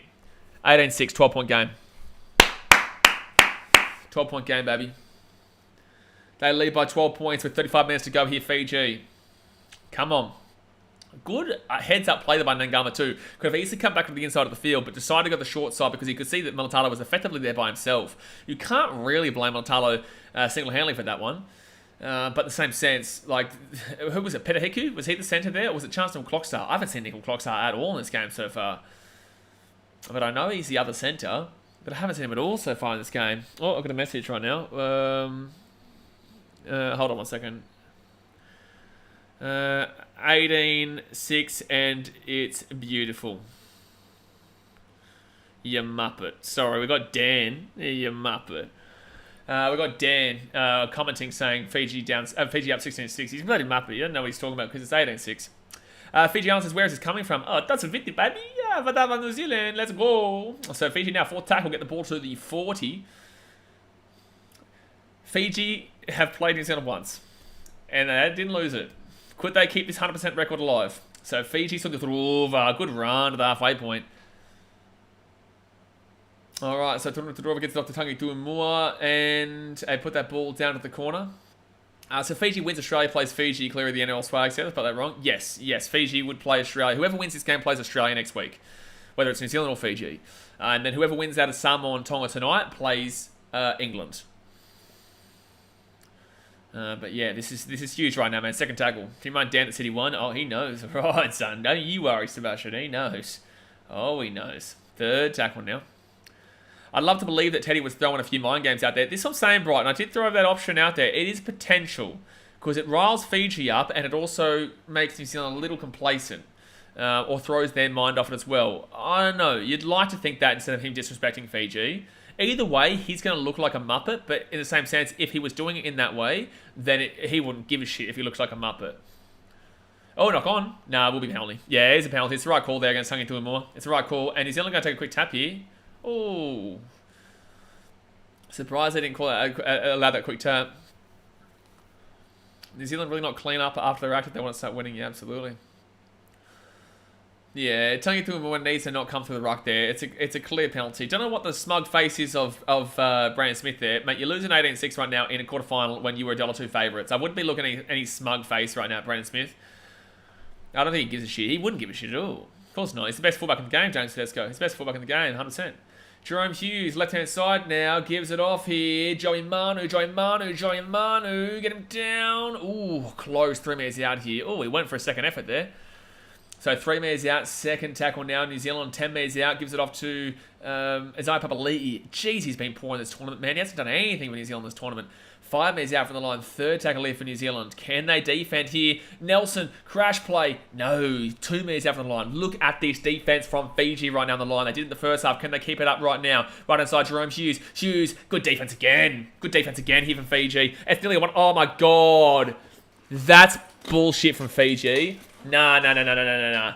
That's dog shit from Fiji. That is not a try in 100% of games outside of that play just then. That was selfish from the Fijian player who fell off the tackle there and was lazy. That was lazy from the Fijian tackler there. Britain Nakora, that is absolutely an undeserved try, but it's a deserved try because Fiji did that to themselves. For whoever just tried to strip that is an idiot. That is a 2-on-1 strip in the first place. Who is this? Apisai Koroisau. He has been the worst player for Fiji in this game. Apisai Koroisau has been the worst player for Fiji in this game. I would take him off. I would bring Henry Wabalui out on for the 6. He has been insanely bad in this game here, Apisai Koroisau. That's 2 errors. That's a 3rd error now, and he's just conceded a try based off of that. That is absolutely unbelievable there. Apisai Koroisau, it's 4 tackle. It's 2-on-1 of the tackle. Why are you trying to go for the strip in that situation? That makes absolutely no sense there on Apisai Koroisau's part. Congratulations, New Zealand. Congratulations, Britain Nakora. But that is a brain fade there from the Fijian captain, who's meant to be the experienced player, to go for a strip, 2-on-1 the tackle. That is absolutely insane, and 3 minutes out from the line. Absolutely insane. Hiro Tamani says, Wais Varata, the coach, has been huge on defense, wins games, he told the lads. Yeah, exactly right. Sebastian Cameron says, Koroisau's experience not showing tonight. If I'm the coach, I put Henry Wabalui on right now because that's just stupid. That was just a stupid play from one of the most experienced players in the game. It was a ridiculous play, and they should not be doing that. CJ says, I would absolutely love seeing a big commentator for the NRL someday. You never say never, man, but I'm quite honest. I'm quite honest for the NRL. Obviously, they would prefer someone to not go off at a player like I just did. Fiji Islanders says, too close to the line to be putting in 50-50 tackles. 1 50-50 tackle, 2 going for a strip when there's 2 in the tackle, and 3, you don't need that. It was the 5th tackle. Once you make that tackle, which was locked up, they had locked the tackle up, you don't go for the strip. That's 5th tackle. They have to kick it. Why on earth would you do that? It makes no sense on any planet why Apisai Koroisau would ever do something like that. And he's meant to be the experienced player in the field. 50 minutes gone here, guys. 50 minutes gone. Hit that thumbs up button and subscribe if you are new around here. Just silly stuff there from Apisai Koroisau. But we'll move on. Michael Link says, you suck. Oh, really, Michael William? Oh, really? Oh. So, second tackle now. Thank you for your opinion. I'm going to keep going. But you've been watching for 50 minutes. Actually, you've been watching for 70 minutes, 80 minutes now, Michael. So thank you very much for your positive thoughts. 4 tackle now, 45 metres out here from the line. New Zealand go right-hand side. Jerome Hughes steps back onto the inside. And Viliami kick out, comes to the top there with a huge tackle. Is that a one-on strip? No, it's not just. So they go left-hand side here. Rapana gives it back here to, I think, Joe Manu kicked that ball there. But Sivo again here in the air. Safe as that. Like, it makes no sense why they're kicking the ball to Sivo. Kataxi, you can strip between the tackle in that situation. No, he was not over the line. No, you can't. That's incorrect. That is not true at all. If you're in a try scoring situation where you're over the line and going down with the ball, you can do that, but not in that situation. No, that's blatantly incorrect. Subscribe as well, Michael's man. Yeah, Michael's a man. Stick to the script, NRL says. Well, But 6-point game here in favour of Fiji. What a game regardless. What a game regardless. New Zealand going to have to dig deep, and Fiji going to have to dig deep. And Fiji going to have to dig deep, and New Zealand, both of them, really have to Fiji need to keep... Oh, man. I would have taken Kotosau off. That's dog shit from him, really. Oh, Brandon Smith. Close to getting away 6 again there. New Zealand Bombers, have you ever played Rugby League? I have most of my life, but obviously I don't do it anymore. But when I was younger, obviously. But it will be New Zealand who get taken down here, 22 metres out here from the line. Sebastian Grabber says, by the way, Michael, that can't be a Fortnite video I'm seeing, can it? Oh, no, Michael's a Fortnite YouTuber. Oh, here he comes. CJ says, Brand Smith Simpin incoming. Yeah, potentially. Cat Dark says, the tackle would have ended in goal anyway. No. There were 3 metres out from the goal line. No. So it's going to be 4 tackle now here for New Zealand. They're 40 metres out of the line. Rapana gets there. Person G-Star, Faith and Kiwis. Mate, you have to. You know, it's only a 6-point game. You know, New Zealand definitely have the ability to win this game here still. Oh, Fisher Harris, the huge run. Needed that. Hasn't done much so far this game in regards to his runs. Needed that desperately. Left-hand side now, Brand Smith. They go finally out to Kotowalevu's side, but Sunia Thorova is there nicely. 64 Cookie says, Kiwis first game, the others were warm-ups. Oh, you can make any excuse you want, butter. Oh, man. That was Dylan Brown who kicked that to Sivo. I just don't understand the tactic. What is your tactic? Why are you choosing to go to the safest under the high ball player on the field? Silly. So King Vuniyayawa comes off here for Corbin Sims. I don't think King Vuniyayawa has really done too much here for Fiji so far, besides, obviously, he's done what he needs to, but I wouldn't say that he's done anything spectacular. Right now, Offa Sampson, not even thinking about that game. We'll do a short preview for that one later on. This game's way too hectic to be thinking about the next game. Corbin Sims, Viliami kick out now. Kick out, can't get the offload away. He got the hand free, but he couldn't get the offload away. That's the last play here. Apicotosau gives it off. Brandon Wakeham under pressure. Not a good kick there, but you can't blame him. It's just the pressure. Pressure there from New Zealand was really, really solid. Fiji, Apicotosau again with that pass there to Brandon Smith. I just want to throw this out there. I would take him off. I would take Apicotosau off, which is crazy considering it's Apicotosau, but he has been the worst player on the field for Fiji tonight, 100% in my opinion. So second tackle now here for New Zealand. They're 35 metres out from the line. Isaac Liu's been quite solid tonight, Isaac Liu, actually. Fiji Island said that was a terrible set for 10 metres. Absolutely. Poor set for Nambati. Manu, so close. My God, 1 metre out of the line. 4 tackle. Fiji need to dig deep, man. Oh, well, come on. Well, he's getting an extra metre there. Gives it back here to Jerome Hughes. Hughes gives it off out to Dylan Brown. Dylan Brown over the top here. It's going to be a chance for... Oh, I think he's out. I think he might be out here. I think he may be out here. This is close. This is very, very close. I don't know. Yeah, they're saying no try here. They're going to check the video ref here, but this is an awkward put down. It's like Viliami Kikau picks him up, and his knee may go down before he puts his ball over the line. This is actually super close here. This could be a New Zealand try, but I'm pretty certain that he's just out. This will be super close. They've got no try as well, so you need conclusive evidence that his knee is not touching the ground here. This is going to be super interesting, actually. You would have backed him in 100% to score from there, Ronaldo Malatala, especially when Wakeham effectively falls off this tackle. Oh, he doesn't really. Oh, I think he's out. Oh, does his knee actually touch? It looks to be touching goal there. His foot, the ball's still not down. I think this is out. I think he's going to be out here. Oh, it's still up. Oh, absolutely. This is a no try. That is unbelievable there from Kotowalevu. That is Brandon Wakeham and Kotowalevu. Yes, that's definitely out. Oh, yeah, that's an unbelievable try. He doesn't even get the ball down at any stage. He never got the ball down at any stage. That is incredible defense there from Brandon Wakeham to hold on and also Kotowalevu to take him over the sideline. Because Brandon Wakeham is the one who held him up there.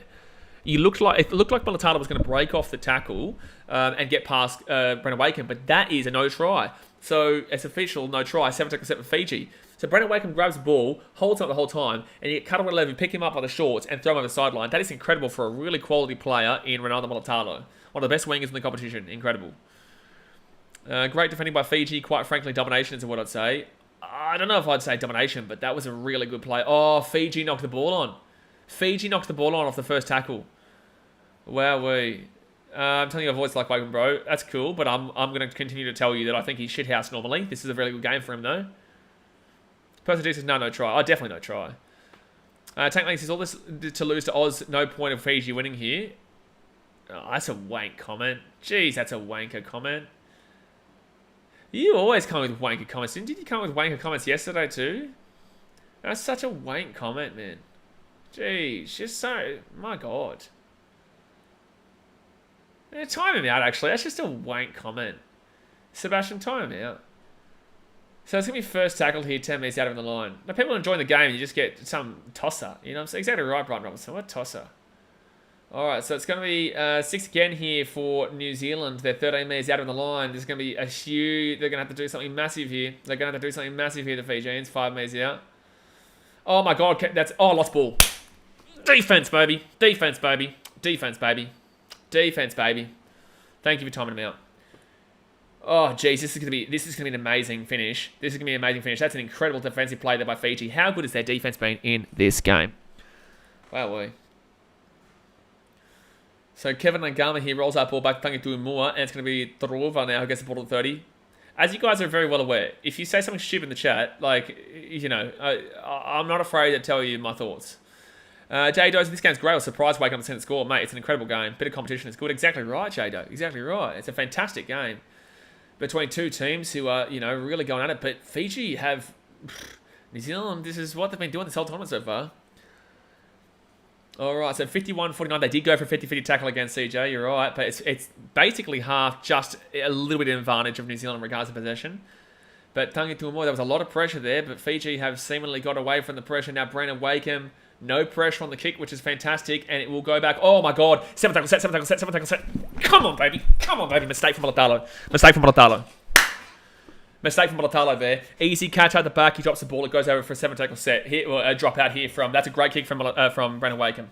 This is the best game I've ever seen Wakem play. I usually think it's quite shit house, but this has been a fantastic game here from Brandon Wakem, and I only have him as my man of the match right now. I think Marcus Sivo's been fantastic, but I think that right now, Brandon Wakem is my man of the match in this game. So there's an absolutely great kick from him. Brighton Roberts' errors career have been in.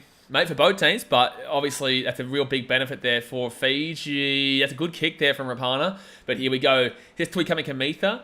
Yeah, he's Kamikamitha with a huge run there. They're 25 metres out of the line. Here come Fiji. Here come Fiji, guys. Hit that thumbs up button and subscribe. But this has got me on the edge of my seat this game.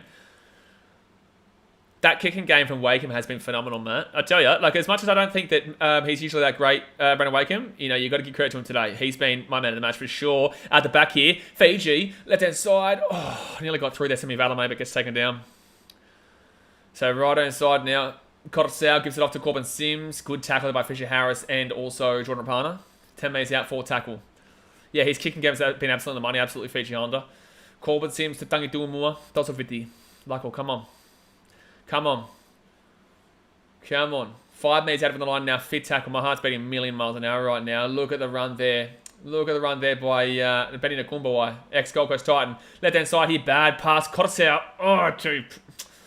Viliame Kikau for the ball. 20 metres out of the line. Terrible kick there from Viliame Kikau, but that was all bad from Tangi Tuimua and also Api Coruscant. Really poor play there. Tyree says, and many say this Kiwi team will beat Australia. England is the only team that can compete with Oz. I think that New Zealand can always compete with Oz, but based on this scoreline and based on the tournament so far, New Zealand have not been good enough to compete with Oz. But I always think that New Zealand can compete with Australia regardless of scorelines in previous games. But right now, I think that if New Zealand were to shock Australia, if they were to win this game and then shock Australia next week, I would say England win. But I do think that obviously Australia should definitely be the heavy favourites to make the final. But in the same sense, you know, they're currently losing by 6 to Fiji, but Fiji have been very good in this game. You can't discredit Fiji here by just saying this is New Zealand. Like, this has been a really good game here from Fiji, defensively and attacking wise, but their worst player has been their best player, Api Coruscant. Kicks it through here, but Sunia Taruva at the back there, safe as buddy. Gee whiz, unbelievable. JL Lee says, but Fiji will win this game. Oh, I hope you're right, mate. I hope you're right. We've got 20 minutes to go here, guys. 20 minutes to go. 18-12 Fiji. They're playing well. Let's hit that thumbs up button. Let's subscribe if you're new around here. Tell me who you think's going to win the chat. Get around it. But no, that was a pretty average kick there from New Zealand, and Todorova really mops it up quite nicely though. Yeah, Todorova's playing well too. I think Brandon Wakem for 3 points. I'd say Todorova 2 points and Micah Sivo 1 point because he's been so safe and he's been running the ball back nicely and scored a try as well. If they had next to score, I reckon they win. I agree, Matt. I agree. It's big on who scores next. I think Fiji will be too tough to run down. Oh, don't go over the... Oh my God, Mulatalo is skitzing it right now. What's Mulatalo doing? Mulatalo he's lucky I can go over the sideline. That was actually really, really close there. 20 minutes to go. Mulatalo, what's he doing at the moment? He's like choking under the pressure. Charleston Clockstar gets taken down at the 45. Jeez, he's almost had an absolutely nightmare couple of minutes there. Absolutely nightmare. And Isaiah Papali'i gets taken down at the 40. Mulatalo's having an absolute mare in the last few games. Oh, bro. Especially this last few minutes. The positive thing for Fiji, they get the offload away here. And Kieran Foran, Kiza, the Gold Coast Titan, gets taken down about 20 metres out of the line for tackle. Positive thing for Fiji is that they can't be losing on the next score. They can't be losing on the next score. New Zealand join Manu. 1 metre, 2 metres out of the line, 1 metre out of the line. Fit tackle, they've got to get back in line though. There's 4 plays in that tackle. They roll it back to Kiza Foran. Outside of Jerome Hughes. Hughes not done much today. Kicks the ball over the top here. Knocked back here for New Zealand, but it's going to be great play by Fiji, baby. Come on! Come on, 19 minutes to go. Jab Force, keep in mind, if you guys haven't pressed the like button, your team will lose. Exactly right. Your team will lose if you haven't hit that thumbs up button. Oh my God, don't get taken over the sideline. Okay, 15 metres out. Brandon Smith gets taken off of Kieran Foran. Great move by the coach there. Don't think Brandon Smith's been great today, and I think he was susceptible to potentially being sin bin if he kept going. Micah Sivo now will get this ball out to the 15. Oh, Jerome Hughes, potential elbow injury here. Brighton Ross says penalty goal will be massive. Oh, bro. Penalty goal will be absolutely huge. That was silly there from Cutter 11. Forward tackle. They only got to the 30. Not a great set here. Big Papa says Fiji snowing even if the forwards having trouble getting out of the 30 and New Zealand towards making easy meters. Scoreboard says otherwise. Oh, bro. How good is this? This is Rugby League, baby. Fit tackle now. Only 29 metres on that set, though. Really disappointing set there from Fiji, but they're going to kick this ball into the corner, and it's a good kick. It'll get them to 10 metres out. Mulatalo run this one back here. Be careful, Mulatalo. He's been making mistakes galore in the last few moments, but he does all right with that run back there. Definitely knock on for Fiji. Where was the knock on from Fiji? I don't know what you're talking about. So second tackle now here for New Zealand. 35 metres out even their own line. Kieran Foran, he'll go 45 metres out here, sorry. And Joe Tarpanay, he'll run the ball strongly, gets the ball to the 40. New Zealand are getting into the attacking line quite well, but it's just they can't seem to put that finishing touch on their attacking moves. Left-hand side here, they've got space. They've got space in Mulatalo. Mulatalo sits back on the inside here, gets the offload away to... It's going to be a try to Joe Manu. Joe Manu scores a try. There'll be 18-16 with a kick to come. Max Cassidy says New Zealand win. Brother, you can't be impressed with this performance, and if you go in with this performance for Australia next week, you need to really wake up because you're going to get slapped by Australia if this is the performance you bring in next week. But I'm telling you right now, New Zealand, Fiji, it's a close game here. You can't discredit Fiji. This has been a fantastic performance. But if you think this is something to be very happy about, I'd be severely mistaken considering that it was $1.02 for New Zealand to win this game, and you've been down up every single moment of this game so far, and this is going to be the first time you're drawing in the game. Like, I'm sorry, but you can't be too overly impressed with this tournament, and you can't be too overly impressed with this game. Obviously, New Zealand always had a chance against Australia, but, like, it's not something that I would be boasting about, this game so far. CJ says, on their goal line, absolutely massive from New Zealand. It's a good try there from New Zealand, showing Manu scores. Of course, Manu, yeah, he's strong. He's been strong in this game. But, this is what Joe Manu did against Lebanon, too. He just turned it on around this point as well. Yeah, exactly right. Max, nice of you to show up in the chat when New Zealand score. Yeah, it wasn't here when they were down, but when New Zealand score is when he starts commenting. Fiji Islander says this is the first game New Zealand actually have been tested. Absolutely. Oh, Lebanon tested them. No. Lebanon tested them. Lebanon definitely tested them. But not as much as this, but Lebanon definitely tested them. People forget, like, Lebanon were a metre away from equalising that game about 15 minutes ago.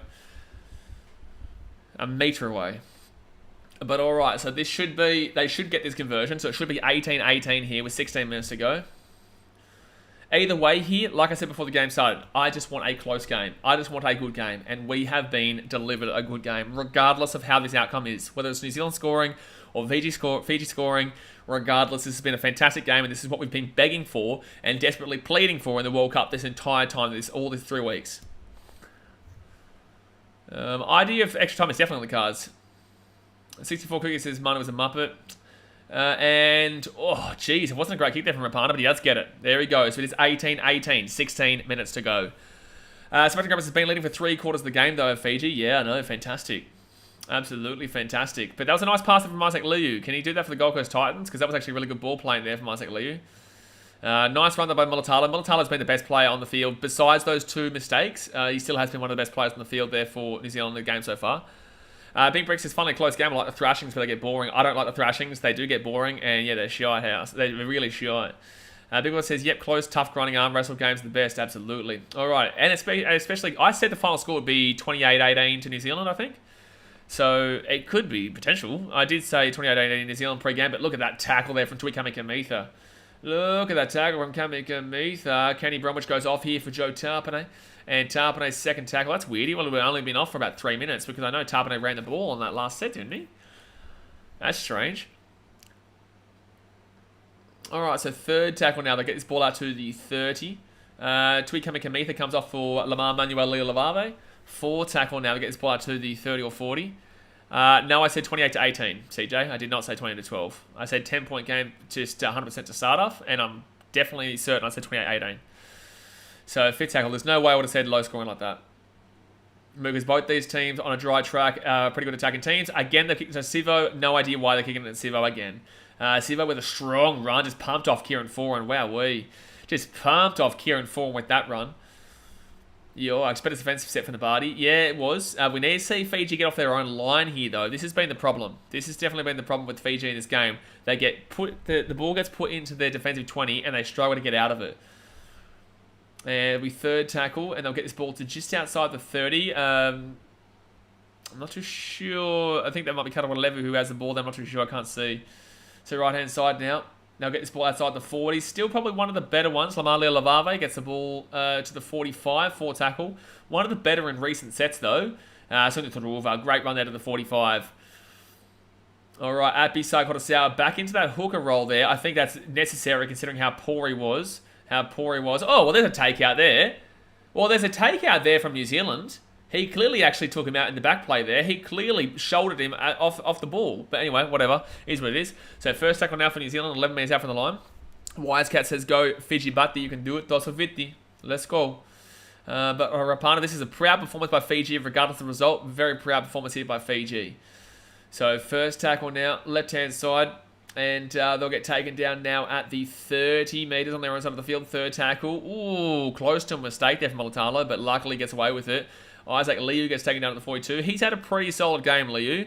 I don't think it's too much to be complaining about in regards to Liu, but another good defensive set here by Fiji, unless they allow something to happen from this, because it was an offload from Fisher Harris, but Tarpanay will get taken down about 45 metres out. You don't need to go for the strip here. I'm Heavy says go to Batti. Tosa Vitti. Toson Batti.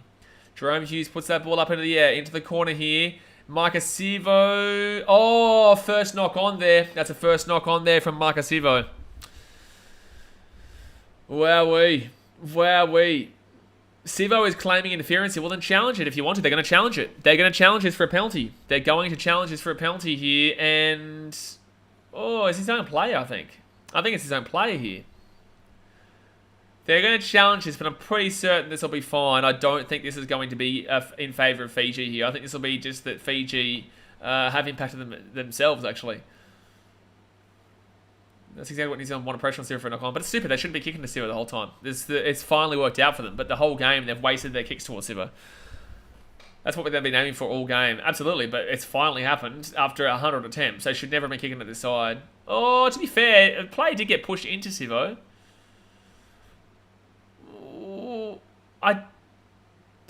I think there's actually a push here for New Zealand. There could be a penalty Fiji. I think this could be a push in the back here from New Zealand, which actually might impact the play here. So Sivo goes up. Did Hiku push? He does push him there into Sivo. I think this could be a penalty Fiji. I don't know if there's anything. I think this is successful. I think this is going to be a penalty to Fiji. Yeah, they're going to say penalty Fiji. Yeah, so the push on from Petahiku is stupid. So, Yeah, so Petahiku has pushed Sami Valame into Makasivo, and then Makasivo has been affected in the air, a knock on, so penalty Fiji. That is a massive, massive change of direction. That is huge. That is huge, that call there. He was pushed, though. He was pushed, and it was a great challenge, man, absolutely. Fiji Island says it's been an awesome game regardless. Oh, absolutely, mate. You've got to be proud with how Fiji have played here regardless. But that is clearly a push there from Petahiku, and it's silly. It's very silly. Very silly there from Petahiku. He's clearly pushed a player and it's gone into Makasivo. Do I think that Makasivo has been impacted by it? Maybe not so much, but he's still technically been pushed. 64 cookies is who you're rooting for, bro. My daughter's Fijian returner, mate, so I'm always going to support Fiji, but I'm also just going for a good game. And I think that, oh man, it is a great game regardless. But obviously I'll always support Fiji for my daughter. Max Fox says New Zealand will beat Aussie in the final. See, you just made yourself look stupid. You know why? Because New Zealand can't play Australia in the final. Shows how much you know about rugby league. They cannot play each other in the final. They can only play in the semi-final. Thanks for coming. Move on. You're an idiot. So it's 12 minutes to go here. Sandrongu comes on here for Corbin Sims. And Fiji with the ball 35 metres out. That's what I love when people talking shit the whole time. It's just like you don't even know what you're talking about. Because New Zealand cannot play Australia in the final. You're a moron. So second tackle here, 35 metres out here from the line. Yeah, exactly right. So technically Sivo is still safe. Absolutely. Fourth tackle now, 20 metres out from the line.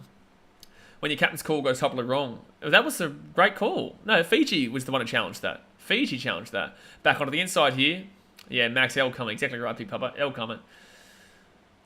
All right, so fifth tackle now. 15 metres out of the line. Coruscant. It's fifth tackle. It's fifth tackle. What is Coruscant doing passing it to a front row forward? No, Coruscant. You can't be blaming anybody else besides yourself there, Coruscant. You can't be passing the ball to a front row forward on fifth tackle. Don't be sitting there and blaming anybody else. Don't be sitting there and blaming literally anybody else, because that is Coruscant's fault. He has been shocking in this game. Coruscant has been absolutely horrific in this game. You cannot blame anybody else except for you for passing the ball to a front row forward from the hooker. Terrible there from Mapi Coruscant, and he's had like 5 or 6 errors in this game. It's incredible. It's incredible how poor he's been.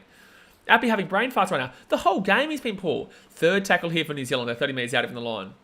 They've still got the ability to win this game. It's only 18-18. Like, oh, man, this game is going to go down the wire. Exactly right, Matt. What's going on with Appy? Very silly, man. New Zealand, good run here. Forward tackle, Joe Manu taking on himself. Taking on himself here, Joe Manu. It's what he did against Lebanon. Lost the ball. Viliami kick out, massive play. Viliami kick out, massive play. Viliami kick out, massive play. Knock on Joe Manu. Massive play, Viliami kick out. They're going to say challenge. It's a one-on-one strip anyway, Joey. It's a one-on-one strip anyway. So New Zealand going to challenge this ball here, this call, but it's a one-on-one strip here anyway, and I'm pretty certain it goes backwards, which means it's going to be Fiji ball.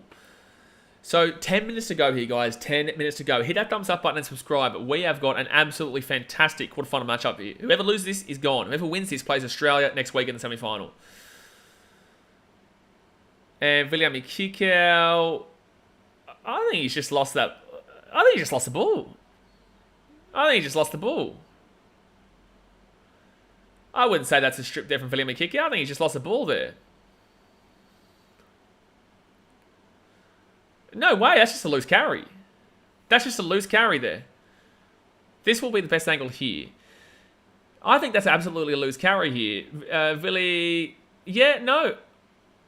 No way. There's no way that's a penalty. That's no way that's a penalty.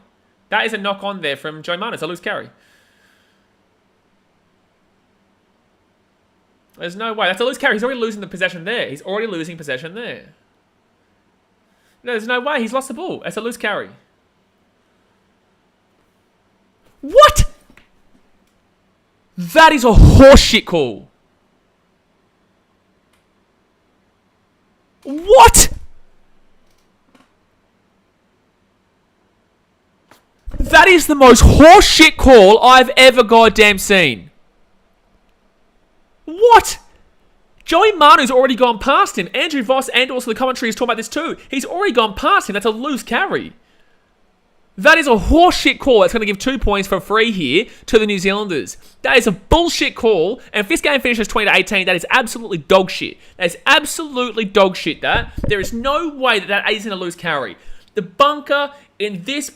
Oh my God. Oh my God. Holy shit, that is a bad call. Holy shit. Jacob Rathwaite says bullshit. Holy shit, that's a bad call.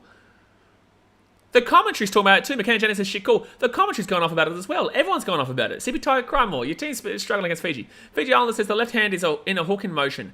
Bro, he's past him. The ball is already... Bro, that is not a strip. If you think that's a strip, you need to go and learn the rules of the game. There's no way. There's a reason why the commentary is complaining about it. There's a reason why I'm complaining about it. There's a reason why most of the chat is complaining about it. Time out CP Tiger. Crime more 6-year-old. Daniel says, the left hand looks like it strips pretty clearly to me. Bro, no way. No way. No way. Do you think that looks clear? Absolutely not. There's a reason why everyone is complaining, and they will get the kick there. So it's 20-18. That's bullshit 2 points. That's a bullshit 2 points there. Congratulations, Kiwis, on your 2 points, but that's a bullshit 2 points. There is no way on any earth that you tell me that is a strip when Joey Manu has already passed for the kick out. Joey Manu has already lost the possession by the time that movement from the left hand is already coming from Viliame kick out. That is absolutely ridiculous. That is absolutely ridiculous, that. Now the commentary changes their tune because they have to go along with it. When it was happening, they said that is a horrific call. Short kick off here from Fiji and knock on there from New Zealand. That should be a penalty, Fiji. They said Fiji knocked that back there. New Zealand have come with the ball there. Narrative call that one. Absolutely. Absolutely. Was that not a knock on there from New Zealand? Was that not a knock on there from New Zealand just then? Third tackle here for New Zealand. They'll get this ball to the 42 or so, third tackle. Nelson Solomon rolls the ball back, left-hand side. I can't believe how bad that call is, especially in the 72nd minute. Knock on there from New Zealand. Come on, Fiji. Lucas, it's a very rough call, but you can see what they were meaning hand-wise was in there, but it was due to the fact Manu beat kick out. Absolutely. And secondly, they called that it was a knock-on the field, so they had to come up with clear evidence, 100% conclusive evidence. Sebastian Graham says they just capitalise on poor officiating, which has been an issue throughout the tournament. This shit will never change. Absolutely. All right, so Fiji with the ball here. They're 40 metres out even the line. Third tackle. Can they get something here? They would love a penalty. They would love a penalty here. They're 40 metres out. Left-hand side they go. Underneath, at the back here. Gives it off here to Semi Valame. Semi Valame gets the ball to about the 20 or so. Alright, so right-hand side, Rubber Louie. Rubber Louie is in the game. I agree with that call considering. But Apisa Kurosao should be taken out for Tangi Thumua. So fifth tackle now, 10 metres out even the line. Kotawai Sao, right-hand side, gives it off. What can Fiji do? They put that ball up in the air. Good chance here. That's a great take from Molatalo. That's a fantastic take from Molatalo. That's a fantastic take from Molatalo. And New Zealand now get taken down 15 metres out from the line as Papali'i's second tackle taken down at the 20. That is a massive play by Molatalo, considering he's had a 50-50 game. He's had some really good plays and also some really bad plays. But that is a fantastic take from Molatalo. Oh, I lost the ball. Knock on New Zealand. Bro. Chance Nickel Clockstar has lost the ball here. Fiji going to get the ball here 30 metres out from the line. Bro, you can't be doing that. You can't be doing that for your Chance Nickel Clockstar. You can't be doing that. Lost ball there from Nickel Clockstar, and they've handed Fiji an opportunity here. They've handed Fiji a massive opportunity on a platter. 6 minutes to go here of the quarterfinal, guys. Hit that thumbs up button and subscribe if you're new around here. Fiji have just been given a massive opportunity. They'll take a penalty, tie the game up. They'll obviously try takes the lead, 24-20 or 22-20. This is going to be a huge final 5 minutes, man. Michael Maguire, New Zealand head coach. He's nervous right now. I don't think he lasts. If he loses this game, I don't think he lasts the next week. Back Alexa, come on, Fiji, please. Big Papa says, come on, boys. All right, so Fiji now, left-hand side, Kotosau, happy to take over now. You'd hope so, McKenna. He's had a really bad game. Oh, that's a bad pass there, but Fiji still get the ball at the 30. Chazman Clockstar has had a shock this World Cup. I would agree. Well, he doesn't usually play centre. He usually plays a fullback role. A 0 tackles was actually touched there by, New Zealand. Mike Sivo here, look at him go. Look at Mike Sivo go, gets the ball about 33 metres out here from the line. First tackle now. Hero Damani says, Toto Viti Toso. Left-hand side, now Apisa Kurosao. Nice little dinky-dink run. 23 metres out from the line. Santarungu, no. Brendan Wakeham's going to play as a dummy half there. Close for 6 again there, holding down too long. But it's going to be Fiji now. They're going to be 12 metres out from the line. Can Fiji sneak something late here? 12 metres out. Third tackle right now. Api Kurosao playing in the hooker. They'll go right-hand side to Brendan Wakeham. Wakeham at the back here. Oh, good tackle there by Dylan Brown. Really tries having a tackle. Foreign comes off here for Brandon Smith. Left-hand side, Apisa Kurosao.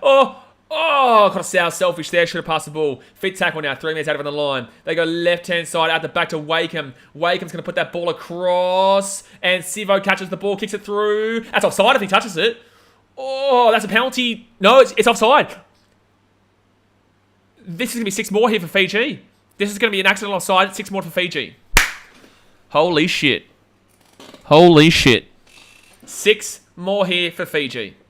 Accidental offside. It's not a penalty. It's an accidental offside. It is accidental offside there. Petahiku in front of him. Holy shit. 4 minutes to go here. Manuel Ilavava comes off here for King Yayawa. 6 more here. 4 minutes to go. Max Cassidy, you don't know nothing. You didn't even know that New Zealand couldn't play Australia in the final. Nice Hail Mary kick from Sivo. Yeah, agree, Big Papa. Matt Collier says, they need kick out here. Set him up 1-on-1. Oh, bro. They've got a full set here. 4 minutes to go here in the game. 10 minutes out. Even if they score here, New Zealand have plenty of time. Plenty of time. Yeah, Wakeham's been the best player in the field, McKenna. Even if they lose this game, Wakeham's man of the match. Even if they lose the game. Oh, my God. Wakeham knocked the ball on. Wakeham knocks the ball on first tackle. That is one of the biggest mistakes I have nearly ever seen in World Cup history. That's not as bad as Billy Slater, but like that was really bad. Oh, you know what? Apicota South throws it a bit high. But also, I still blame Brandon Wakeham, but Apicota South throws it a bit high. Throws it a bit high there. But it still was Wakeham dropping it, but Kotosau, bad play, man. Bad pass again. Third tackle here. There's no way anyone can tell me that Apicota South's had a great game. So New Zealand here, 35 metres out. That's crazy. He's had 30 touches of the ball tonight, Brandon Wakeham. He's been phenomenal, but that was a bad mistake. Like Bolsing said, as soon as he started talking about Wakeham, he drops it, bro. Well, I've been talking about him the whole game. He's been the best player on the field for 100%. 100%. There's no way you can debate that. Besides that one mistake, which is really crucial, he's been the best player on the field. The service was shithouse. I agree, Brighton. Yeah, Apicota South way too high of a pass there. Jerome Hughes puts that ball up in the air. Ball will come down. No one wants to grab it. And they're choking this. They're actually choking an opportunity here, Fiji. I can't believe what just happened. Why would you try to go for a grab there? What was Valemay doing? Let the ball go over the sideline. That's mad. New Zealand are going to finish it off here. New Zealand are going to finish it off here. New Zealand are going to finish it off here. But why is Semi Valemay going for the ball there? That's a brain fade. That's absolutely brain fade, that one. Jordan Rapana here still going. If they can prevent a try here, they'll get one more set of 6. Yeah, Big Papa, that was dumb. Why would Semi Valemay do that? Second tackle now, 5 minutes out on the line. New Zealand score here is game over, you would assume. Left-hand side, they've got numbers. Should have passed that ball to Petahiku. Hickus not had a great game either, to be honest with you. Third tackle, 4 minutes out on the line. They've just got to complete this set here. That's all they've got to do. Right-hand side, Jerome Hughes steps on the inside. Short by 2 meters out here. Forward tackle here, Jerome Hughes, Brandon Smith. Oh, it should be Joey Tarpanay. No, 1 meter out on the line. Fit tackle here. Fiji will get 1 set if they can just hold this tackle here. Fiji will get 1 set. Joe Tarpanay, fit tackle. Brandon Smith will go for a short play. Oh, I don't know about that, but they've got numbers. They've got numbers. They've got numbers. They've got numbers. They've got numbers. They've got numbers. Jordan Rapana, try time. Game over. Game over. New Zealand will score on the wing there. Good luck next week, but New Zealand will score on the wing there. So unfortunate there for Fiji. They had every opportunity in the world. They had the ball. You can really blame Brandon Wakeham for that knock on there. Apicota South, horrible game. Semi Valemay there making that mistake as well. Ridiculous. I guess they'll still have they'll have a short kickoff, a chance. But with that being said, they need them to miss this kick, and even if they get it, even if they miss it, I still can't see it. But a great game, absolutely phenomenal game here. CJ says absolutely crazy. This game's had it all. Shit calls, bad bunker, biffs, upset comeback. Yeah, absolutely. And obviously the game changed from giving the penalty to New Zealand to get them the extra 2 points when obviously Fiji would have got the ball for a knock on. But in the same sense, New Zealand are going to come through over the top here. You could definitely say lucky. But I tell you right now, New Zealand will be very, very scared about playing Australia next week. That's for sure. That's for sure. If you're a Kiwi, you're going to be very, very nervous about playing against Australia next week. Sebastian Graham says, great game, regardless, congrats, but the Kiwis have to step it up 10 gears against the Kangaroos. So no, they won't even get another kick here. This will just be the final score here. Fiji deserved this game 100%. I wouldn't say Fiji deserved the game, CJ. They threw the opportunity away. They literally were 10 meters out from the line, and you saw Brandon Wakeham literally just knock the ball on first tackle. It was a bad pass from... Eggman says New Zealand backs might be too much for the Kangaroos. Bro, have you watched this game? Have you watched this tournament so far? Tell me one good performance from the New Zealanders in this tournament so far. I want you to tell me one good performance from the New Zealanders in this tournament. I wait. I've watched every game. I wait. Apiat Dorosolo says, Wakeham cost us the game. We all swearing. I would agree.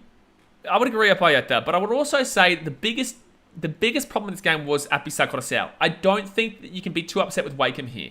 I think Wakeham was the best player on the field for 78 minutes.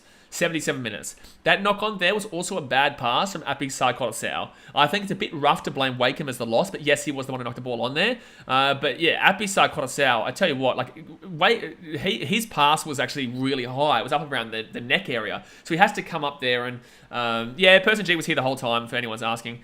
But the ball came up around the neck area, so he has to pick that up there. Api Coruscant had one of the worst games I've ever seen. St. Golds, if you're a Kiwi, celebrate all out today because it's over next week. I would absolutely agree with you. McKenna Jenner says his kicking game was unreal. Absolutely. Oh, yeah, Wakeham's kicking game today was phenomenal. It was phenomenal. I'll stick around for a little bit here, guys, because this was such a fantastic game. Don't forget, we will be streaming Samoa Tonga tonight, and that's going to be such an incredible game. So definitely be here again with that one. That'll be awesome. Laurie Ngingatau says, congratulations, Kiwis. Fiji was in it to the end. Wow, great quarter final. They had the opportunity. 10 metres out, set of 6, and they're not going on first tackle. And then, to compound on that, New Zealand got up at the end of the field, they make a bad kick, and Semi Valemei decides to grab the ball on the sideline. Why are you grabbing the ball on the sideline? The ball's going to go over the sideline, you're going to get the ball at the exact same position. If you grab it and you bring it in, you're getting taken over the sideline anyway. Brain fade. Brain fade. Brain fade. Marco Packer says we'll lose 38-8 next week versus Aussie. Oh, it's going to be a tough game for the Kiwis, man. It's going to be a tough game for the Kiwis. McKenna Jenner says Wallabies may upset France here. By the way, keep me updated. Matt Colley says, who was the Wallaby score? Yeah, tell me who the Wallaby score here. Hero Tamani says, congratulations, Kiwis. Yeah, congratulations to the Kiwis. Obviously, you win the game. Lot to work on, though. You know, like, if you come with that performance against Australia, you're going to get slapped. You need to improve tenfold here. You need to improve a billion times. Also, what kind of comment is that from Eggman? You know, the back line of Australia has got James Tedesco, the best fullback in the game, Josh Adokar and Val Holmes, and then you've got Latrell Mitchell and Jack Whiten.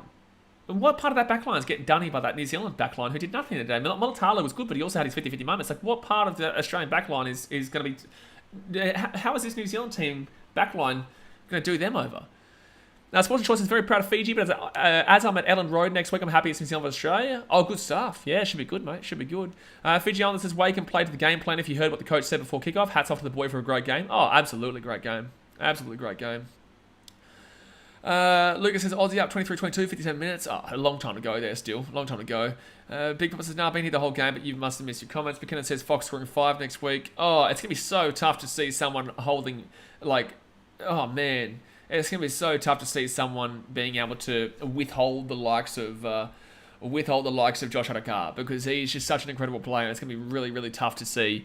Really, really tough to see someone taking down that team there. Duffy Spring says, of course, it's Rapana too. What, he got man of the match? Rapana got man of the match?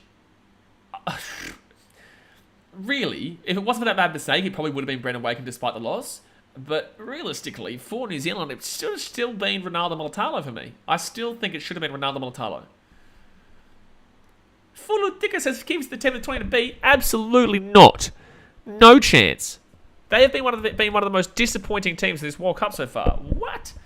Kiwis the team of the 20 to beat? You bloody wish. You bloody wish, man.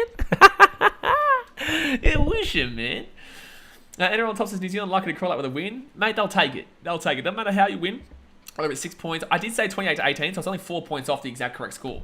I did say 28-18. It was 24-18. I got close enough there. But you're just going to be super happy if you're a Fijian fan that you gave it a good go. I know you lost.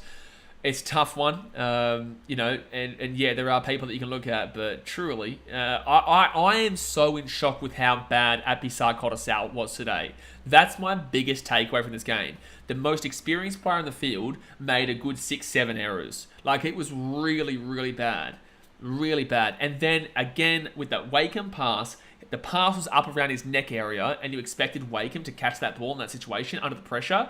I blame more Apisa Coruscant in that situation for giving him a poor pass. Also, secondly, why are you passing the ball to a halfback on the first tackle of a scrum 10 minutes out with 4 minutes to go? Why are you doing that? Who's passing the hooker to the halfback who's making a run? That's obviously a decoy run, if anything. Like, if anything, that's probably a decoy run. I reckon we find out that was a decoy run. Because why is a halfback running the ball at the line there? It makes no sense. It doesn't make any sense. It's not like Brendan Wakeham was sitting back and waiting for the ball. He was running a line. There's no way that I believe Brandon Wakem was running a line there expecting the ball. No way. And if it was, why is that Bissau Coruscant passing that ball in that situation? And especially too high. You need to be thinking about your decision making there. Fiji Island said the shit we as spectators don't have a say on who man of the match should be. Absolutely. Cat Duck says Fiji are sons. That's a dumb comment. Angus Murphy says Abisai still drunk for the grand final. Potentially. JCF says England can beat the Kiwis. Kangaroos are on another level. This is what I'm saying. I think if New Zealand are able to muster something next week against Australia, if they can find a way to beat, because New Zealand always have a chance against Australia, but in the same sense, New Zealand have only beaten Australia 35 times out of 150, right? The point of the matter is that New Zealand always have a chance against the Aussies. But if New Zealand do get the miracle win, I think England win the World Cup. I think if Australia win the World Cup. I honestly don't necessarily see a world where New Zealand wins the World Cup. I really don't. New Zealand team is not bad. Have you watched the first 4 games here? They've struggled for the first 3 games, and then this one, they really got out by the skin of their teeth. Not disrespecting Fiji at all, though. Fulutika says that if Fiji they should have taken the kick to go to OT. What kick? They never received a penalty. What kick? Fiji never received a penalty. It was a knock-on from New Zealand. It wasn't a penalty. It was a knock-on. And there was an accidental offside. Flutica says kills a splash for us. Well, you're an idiot. You have no idea what you're talking about. Upnor Pig Island says Uppy just needed to slow it down and rev his team up. Absolutely. But that wasn't his only mistake. That was one of about 8 mistakes today from Appy South. Jared Troy says, damn, I went to bed and missed out on the game of the tournament. Oh, bro, you missed out. You missed out on the game of the tournament for sure. Absolutely. But maybe, guys, I'm going to jump off. Obviously, there will be a short review of this game on the channel on YouTube Shorts. Obviously, right after this game, I'm going to film it. We'll go for about a minute. It's really hard to review this game in a minute, but in the same sense, it's going to be... I have to do it. So don't forget, guys, tonight, Samoa, Tonga, 11:30pm AEST, 12:30am Muppet Time, New South Wales, 1:30am Fiji time, and 2:30am New Zealand, Samoa, Tonga time. It'll be Samoa versus Tonga. It's going to be an absolutely insane game. I did tell you this would be a close game, but that one has the potential to be a field goal in it, 2 points in it. So definitely be here again for that one. Obviously, if you haven't already, hit that thumbs up button. Subscribe if you are new around here. But looking forward to next week, Australia versus New Zealand. I think we all knew that was going to be the case before the World Cup, and we're looking likely that that's going to be the case next week. So the bragging rights of the Tasman. But alrighty, guys, like I said, thumbs up, subscribe, and I'll see you guys later on tonight. Alrighty, guys, thanks for watching. Catch you later. See ya.